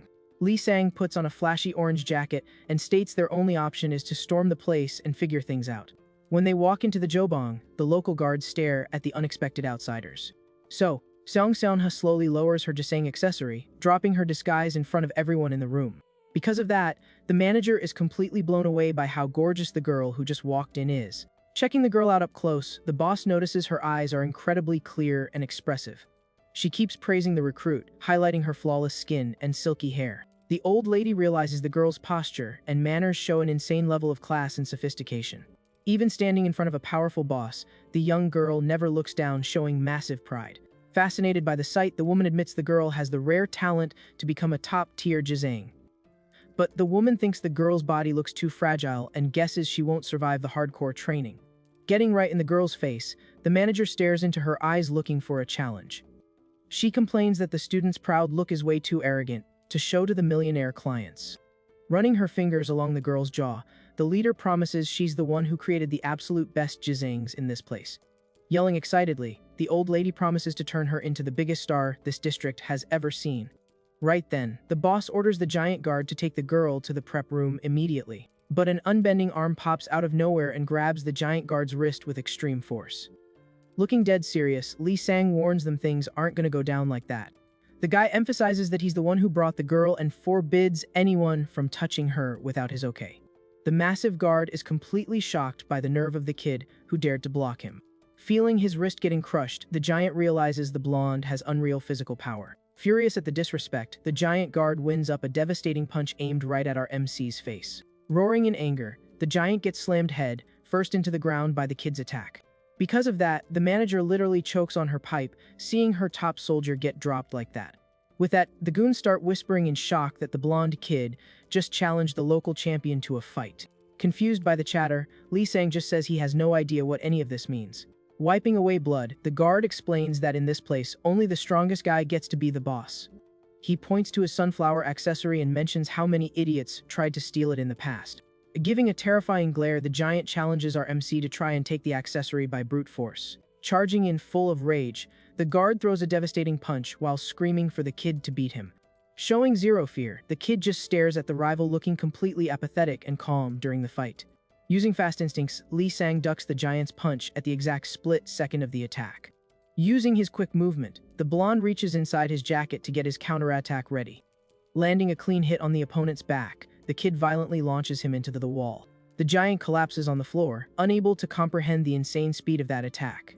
Grabbing the sunflower accessory from the defeated enemy, Lee Sang asks if that was the only thing he had to do. Looking at the item in his hand, the guy asks if he really has to wear this ugly accessory. At that moment, the manager stares at the kid cold, sweating, completely terrified by his power. Using a soft tone, the woman mutters in shock that the teenage duo doesn't seem to be from around here. She asks straight up if they're outsiders, while Seong Seon-ha analyzes everything in silence. Next, the student guesses their cover is blown and asks if they need to beat up the old lady too. Letting out a sarcastic laugh, the old woman tells them to chill, saying she doesn't care about their schemes. So, the woman explains this dangerous area welcomes any kind of aggression or people hunting for pleasure. Ripping her top, the old lady shows her own battle scars and mentions her guardian's accessory was stolen too. Getting on her knees calmly, the old lady states that only the final outcome of a duel matters in this place. The boy watches the whole thing totally shocked, unable to process the crazy stuff the old lady is saying. Yelling in panic, Lee Sang complains about the old woman randomly stripping in front of him. Acting proud, the old woman claims losing her guardian is the ultimate punishment for a veteran Jizang. Backing away in terror, the blonde yells at her to stay away and refuses to be any part of this. Breaking the crazy vibe, Song Sona steps forward and gets the kneeling woman's attention. Getting straight to the point, the girl asks the old lady where the mysterious Jungjin is. With a super focused look, the student suspects the old lady herself might be the target they're looking for. The old woman stays completely silent, matching the girl's focused and determined stare. Flashing a creepy smile, the old lady claims she finally figured out why they're really here. But she coldly warns that the teenage duo isn't going to get the answer they want from her. The old woman clarifies she isn't the target and swears she doesn't know exactly where her rival is hiding. However, she guarantees the rival is still in the area, pointing out that only the elite Jizangs have ever seen her face. Keeping her eyes locked, the young girl whispers, trying to figure out what it means to be part of the elite Jizang group. The old woman explains the insane level of talent, skill, and class you need to be in that group. She says the terrifying queen named Jungjin is at the absolute top of that fancy syndicate. The old lady points out the elite leader is both hated and respected by all the other women. Because of that, she warns them about how strong those leaders' guardians are, saying attacking them is basically suicide. Right then, the duo starts walking toward the door, while the old lady watches them leave in silence. Looking at the blonde kid, Song Seon-ha asks if he figured out what their next tactical move is. Cracking his knuckles, Lee Sang declares the plan is just to beat everyone up until the leaders decide to show up. The girl praises how fast he learns and begs him to hurry up, saying she's starving. At that moment, the dark night falls over the massive, fancy buildings in the hostile Xiangchang-dong area. Inside the luxury house, another Jisang guardian drops to the floor groaning in pain from the beatdown. Staying chill, the girl picks up an extra gold-plated sunflower accessory that belonged to the downed enemy. With that, she snaps a pic of the loot with her phone to prove they finished another job. Holding one of the sunflower accessories, Lee Sang complains about how many dozens of enemies they've already wrecked here. Because of that, the blonde claims if he knew it'd be this bad, he would have charged a VIP combat tax instead of the regular delivery fee. Scanning the area, our MC asks when the high-tier Jisangs are supposed to show up, but Song Seon-ha says she has no clue. Suddenly, the tied-up prisoner Mi-1 yells, asking if they even know where they're causing all this chaos. Song Seon-ha just raises her hand and calmly replies she knows exactly where they are. She explains they tracked about 10 sketchy spots in the district that are highly suspected of laundering dirty money. Furious, Mi-1 argues that making massive profits heavily increases the chances of being linked to the elite Jizangs.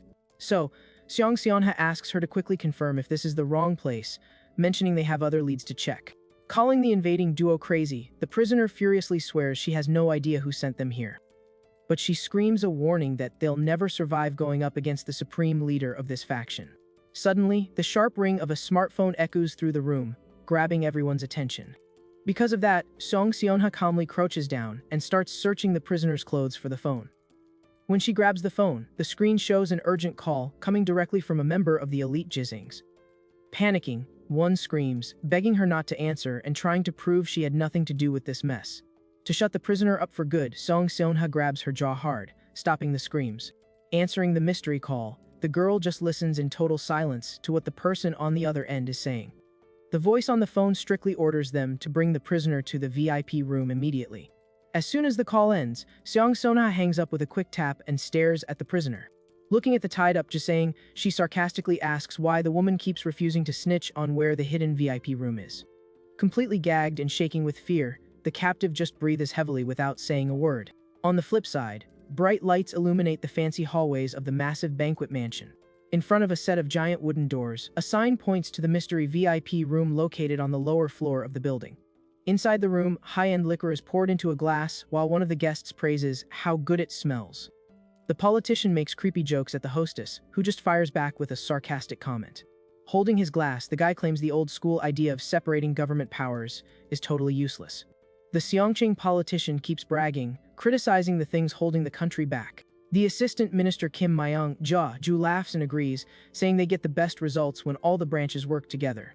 Chief Prosecutor Gong Cheol-ji wraps up the thought, stating the group's real goal should be total unity. Clinking their glasses together happily, the guys cheer in unison for the idea of merging their powers. Right then, elite member Wang Jai points her phone camera at the group and asks the guests to pose for a picture. Holding multiple phones at once, the girl says she's taking an individual picture for every single phone there. So she asks everyone to smile while she gets ready to capture the group's party moment. The three partners pose together, while she points out they'll all go down together if even one of them gets busted. Clapping happily, Wang Jai tells the other girls to start the services planned for the night. She orders the girls to give the guests top-tier service while they start drinking and partying in the hall. Happy with how hyped the party is, the girl slowly steps back and watches the banquet unfold. But the assistant minister complains loudly, demanding to know where the specific gisang he asked for is. Looking a bit embarrassed, the receptionist asks for a little patience while she tries to fix the problem of the missing girl. Suddenly, a voice from the hall door apologizes for the delay, grabbing everyone's attention in the room. Throwing the wooden doors open, Song Seonho walks in, making up an excuse about an unexpected issue for why the requested gisang isn't there.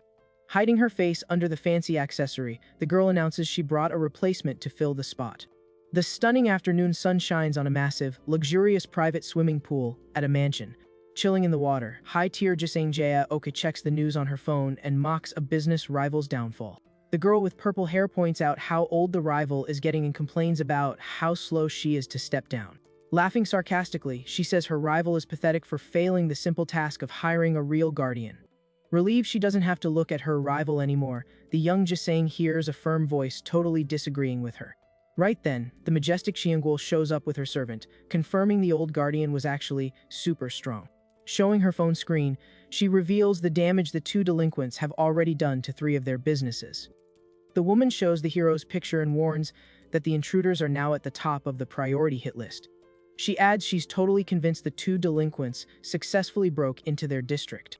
Furious about the intrusion, Jae-ok spins around and harshly asks who gave her rival permission to give orders in this place.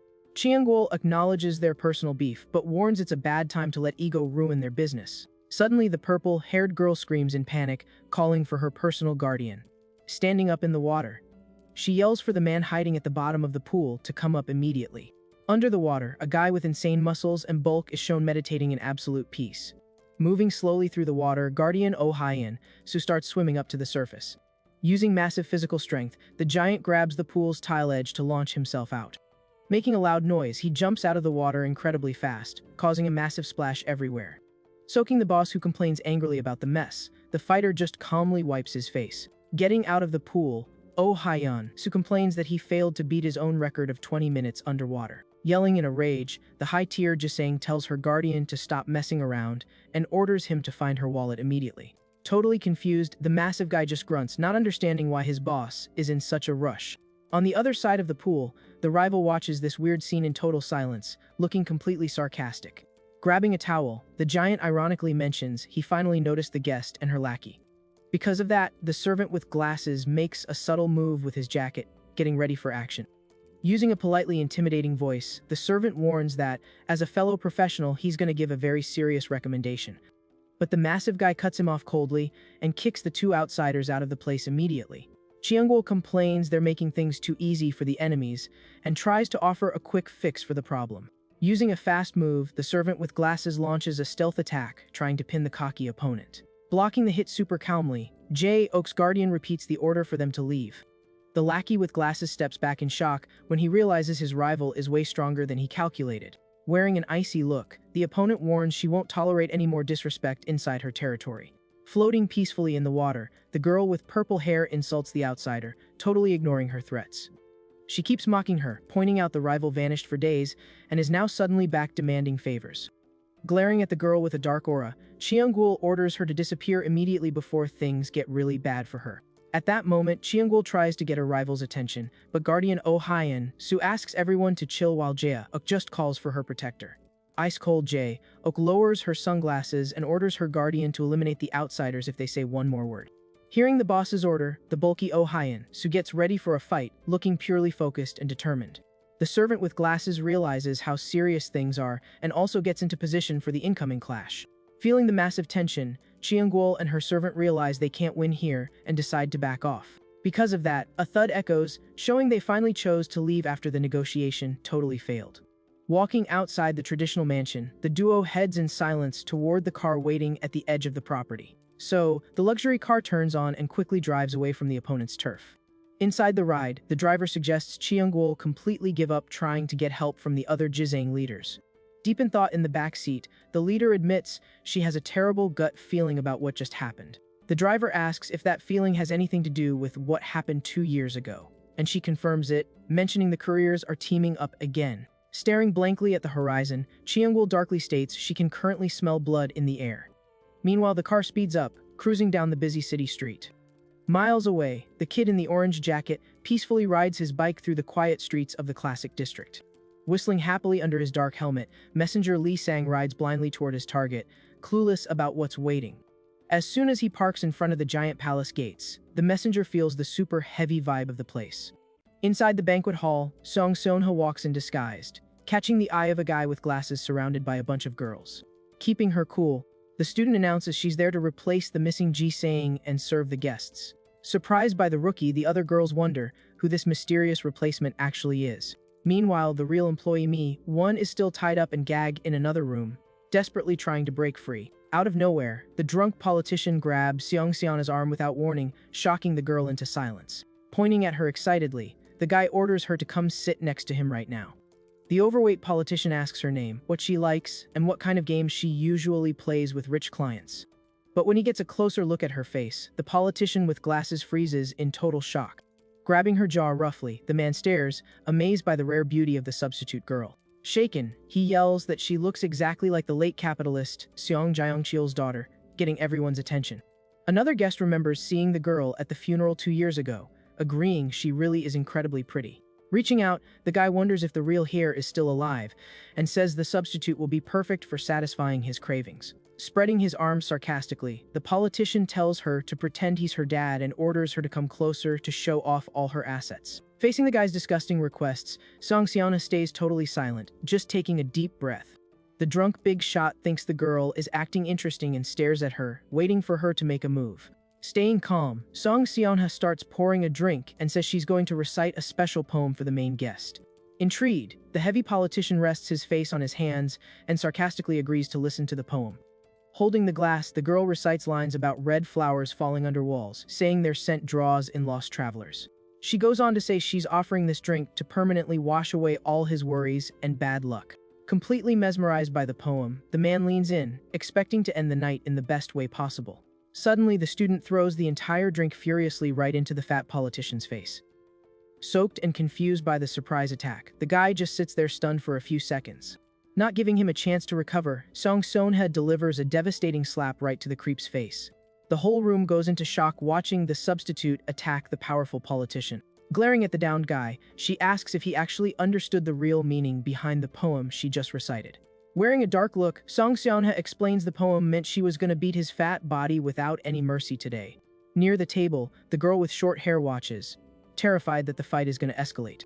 Trying to stop the rookie, the short-haired employee warns the guests that the attacker will be punished immediately. Moving fast, the guard rushes in to try and hit the rebellious student. On the floor, the politician repeats that he just got assaulted and boils with rage when he sees the employee block the attack. Throwing his glasses away, the guy lets out an evil laugh right in the middle of the chaos. With a red, swollen face from the slap, he disgustingly admits he's dying to receive that punishment. Seeing the guest's weird masochism, the short-haired girl backs away terrified, having no clue what to do. Getting close to her, The disguised student whispers that knowing the client's twisted desires is a mandatory part of the job. Looking apathetic, Song Seona claims this kind of knowledge is in the basic handbook for all Jizang trainees. Because of that, the young girl's mind flashes back to her silent, sad days during her beloved dad's funeral. Back then, a bunch of suits walked around the room gossiping about the family's brutal downfall and what would happen to the heir. Remembering the funeral lasted exactly 3 days, the girl reveals she used that time to thoroughly investigate every single visitor. Watching their backs, she memorized the details of every powerful guy who showed up faking their condolences. She memorized everyone's identity, gathering evidence and dark secrets hidden in the guest book. The visual shows clothes thrown on the floor, revealing the gross, immoral private lives of those bosses. That's how she started collecting info on the twisted, hidden desires of every politician and business partner her late dad had. Gathering the secret evidence with pure focus, she managed to map out the hidden corruption of all those heavy hitters. Mocking their fake acts, she claims she already knew every single guy there was just a degenerate with zero morals. Gripping a whip tightly, the student gets ready to start the beatdown and asks which politician wants to be the first victim. While chaos erupts inside, the giant door to the fancy VIP room stays completely locked in dead silence. Far away, the blonde Lee Sang shows up wearing a colorful suit and a flower necklace, scanning the area. Standing in the middle of the historic street, the guy stares at a street food tent that's the only business open. Looking totally emotionless, our hero tries to understand why this humble stall is charging such insane prices. He complains about the bill and demands a massive discount from the cook, claiming he's planning to eat a ton. Furious at the buyer's nerve, the stall owner points a metal skewer at the kid, yelling at him for calling her ma'am. The tteokbokki maker harshly explains she only serves super rich clients who throw cash around. Afraid of getting too far from his client, Lee Sang mutters to himself that he needs to eat fast so he doesn't lose her trail in the neighborhood. Sipping her drink, the cook notices the kid's strong aura and points out the weird life energy he has. Looking at him with ulterior motives, she suggests he pay for his food by trading some of that life force instead of normal cash. Leaning in with a sarcastic smile, the chef claims there are a lot of different ways to pay off debts in this dangerous hood. Sweating and terrified by the creepy offer, the kid tries to keep his cool while complaining about how weird the woman is acting. Suddenly, an arm pops out from behind, slamming a banknote onto the stall's counter with a loud, solid thud. The new customer wearing a classic hat steps up to Lee Sang and orders the cook to start making food. The blonde lands at the random food stall and the owner greets them happily, promising the food will be ready soon. Right then, he notices a guy sitting right next to him and turns to see who it is. He just stares at the hidden, silent guy for a few seconds, completely confused. So, a really weird guy appears wearing a flashy traditional hat with floral decorations all over his black clothes. Because of that, the blonde spots a sharp weapon on the newcomer's waist and immediately realizes how incredibly dangerous the hidden guy is. In that exact split second, the newcomer makes a hand gesture, showing he wants to talk about something important right there at the stall. Introducing himself as Song Yup Soo, he orders the stall owner to make the kid in the orange jacket's food immediately. Staring at his plate, the protagonist thinks to himself that people who buy you free food are the absolute best kind of people on earth. Reaching out looking friendly, the stranger says he has exactly 3 simple questions and asks if the kid will answer them. Eating his food super fast, the blonde agrees to listen to the questions just because the mystery guy bought him a free meal. Adjusting his traditional hat, the enemy demands to know the exact identity of the girl the delivery guy is protecting around here. Trying to throw him off, the blonde claims the girl is just a regular Jisang named Ha-Sin who helps the stall owner cook. Chewing his food, he keeps denying he's a guardian, saying that's a massive stretch since he just walks around with the girl. Noticing the fake plants around the kid's neck, the guy points out that the kid supposedly already wiped out a bunch of other guardians. Finally, the guy adds that he heard rumors about a mystery attacker jumping Jisangs and their partners in the area lately. Because of that, the guy in the hat asks our hero straight up if he's the one behind those recent attacks. Hesitating for a few seconds with his mouth full, the kid gives a messy answer, acting like he has basically no idea what's going on. Right then, the stranger points his index finger right at the kid's face to show he literally doesn't believe a word of that answer. The opponent tries to figure out if the kid actually plans to keep playing the loyal Jisang guardian until he dies out here. So, our MC completely changes his posture, giving the enemy a dead serious, focused stare. The exact second the blonde kid answers yes, a slashing attack comes at him at the speed of light. In milliseconds, the wooden chopsticks the kid was using to eat get sliced perfectly in half by the rival's precise attack. Moving insanely fast, the swordsman swings his blade trying to hit the blonde, who manages to dodge by stepping back quick. Freezing the action, the guy in the hat warns the kid he made a huge mistake by lying on all three of those previous questions. Holding just the broken pieces of his chopsticks, the messenger strictly announces that from now on, he's treating the guy like an enemy combatant. Furious about the mess, the stall owner starts screaming at the two kids, completely against them, starting a brutal fight right in the middle of her shop. But our MC fixes the problem by throwing a massive stack of cash at the woman, instantly making her change her tune and offer to help. Looking at the broken piece of wood left in his fingers, the blonde mutters something thoughtfully before getting back into the fight. With that, he decides to toss the rest of the wooden stick and gets ready to take the rival way more seriously now. Raising his hands, our hero admits the opponent's speed and accuracy are way better than the other driver he fought. He goes on to say that if he tried to fight that dangerous weapon bare-handed, he'd definitely end up losing his own wrist. The swordsman thinks the kid's confession is a little embarrassing, but admits he's smart for knowing his limits in battle. Right then, the protagonist reaches out to grab some metal skewers off the table while remembering an old piece of advice. Eating the last piece of meat, he remembers that a real pro should never let pride get in the way of the job. Standing tall, the blonde gets ready to fight using the metal skewers like actual combat weapons. Mocking the kid's move, the rival in the hat claims those little pieces of metal won't be enough to stop his sword. Firing back, the blonde claims a real pro knows how to calculate the exact price of every job and says the rival is worth 5. Staring at the blonde's improvised weapons, the enemy says all this tough talk is just pointless flexing. Suddenly, the swordsman charges like lightning at the kid, throwing a fast strike that cuts the air in the hallway. A violent crash echoes through the place when the two weapons collide with extreme force in the dark night. With the impact, the blonde manages to stop the deadly sword attack using just the raw strength of his makeshift metal skewers. Caught off guard, the opponent in the hat is totally mind blown seeing his attack blocked so easily by the young guy. Forcing his blade down harder, the swordsman tries to break the kid's guard to finish him off once and for all. Right then, an intense flurry of attacks kicks off, with sparks flying as the two warriors trade lightning, fast blows non-stop. Even under the heavy pressure of the fast attacks, the protagonist stays incredibly calm, focused on predicting the next move. The guy in the hat warns that it's way too late for the kid to try any defensive moves against his blade now. Throwing a vertical strike with all his power, the opponent tries to slice the protagonist in half to end the fight right there. But the delivery guy dodges easily, getting close to the rival and asking why he's mumbling so much during the fight. Trying to recover, the swordsman throws another fast side attack, but realizes he missed his target for the third time.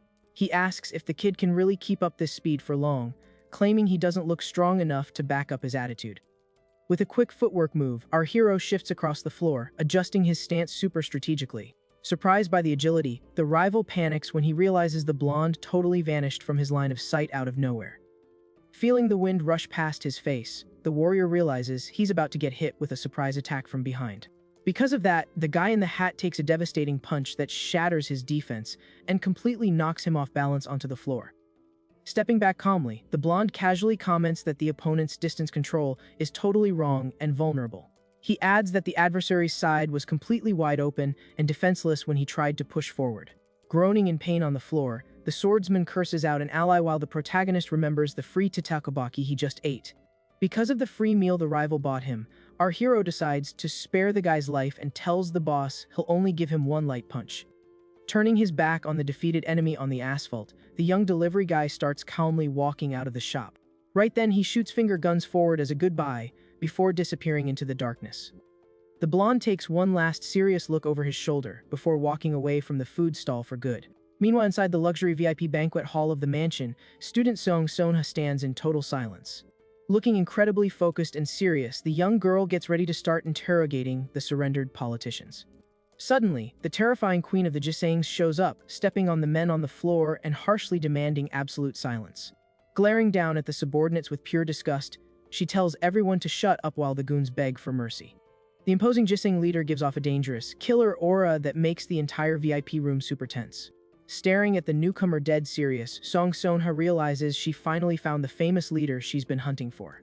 With total arrogance, the queen glares at the young girl and calls her a brat for daring to cause this much chaos on her turf. She accuses the student of seducing those powerful men just to use them as meat shields against threats. Flashing a defiant smirk at the table, the student sarcastically fires back at the dangerous crime boss's insult. Walking slowly through the banquet hall, the imposing woman in dark clothes gets into position to take total control of the room again. The queen coldly warns that from now on, she's the one asking the important questions here. Dead serious, she advises the student to answer every question carefully and warns her not to try anything funny. Right then, she points at the red collars on the politicians' necks, revealing that those devices can be lethal at any second. The woman finishes by firmly stating that if there's any scandal here, this luxury business will be shut down immediately. Song Xiaona seriously warns that if the girl gets it, she better start answering right now, demanding to know exactly where the mysterious Zheng Jian is. The other young girl lets out a mocking laugh and asks if the student is seriously trying to threaten her. Right then, the girl with the earrings presses the button on the remote in her hand super hard. With that, the politicians start screaming in agony from the sudden pressure. The guys groan, saying it stings and they can't breathe at all. Desperate from the torture, the young girl breaks and screams that she'll talk, calling the student crazy. Then, she asks if the rival really wants to kill one of the leaders, warning that she won't make it out alive. But Song Xianha replies with total indifference that she doesn't care about that at all, because it'd be awesome to wipe out all those dirty men with her own hands. Staring at her terrified rival, the student asks if she's finally gonna start spilling what she knows. Suddenly, a violent blast of smoke and debris rips through the luxury hall after a massive impact. Through the dust, the warrior Song Yup Su drops to his knees on the floor, spitting blood after getting wrecked. The warrior apologizes for failing while a mystery voice pops up, mocking the whole situation. Shocked by her ally's defeat, the young girl asks if her leader really got attacked. As the dust settles, the student watches the hall entrance super suspiciously. She asks if the newcomer is the delivery guy Li Sang. The mystery guy just stands there in the dim light wearing his pitch black helmet. At that moment, the camera focuses on the delivery company's logo printed on his orange suit. Then, our protagonist steps up looking like a boss, holding a bag in the middle of all that smoke. Totally chill, our young guy announces that the delivery has finally arrived.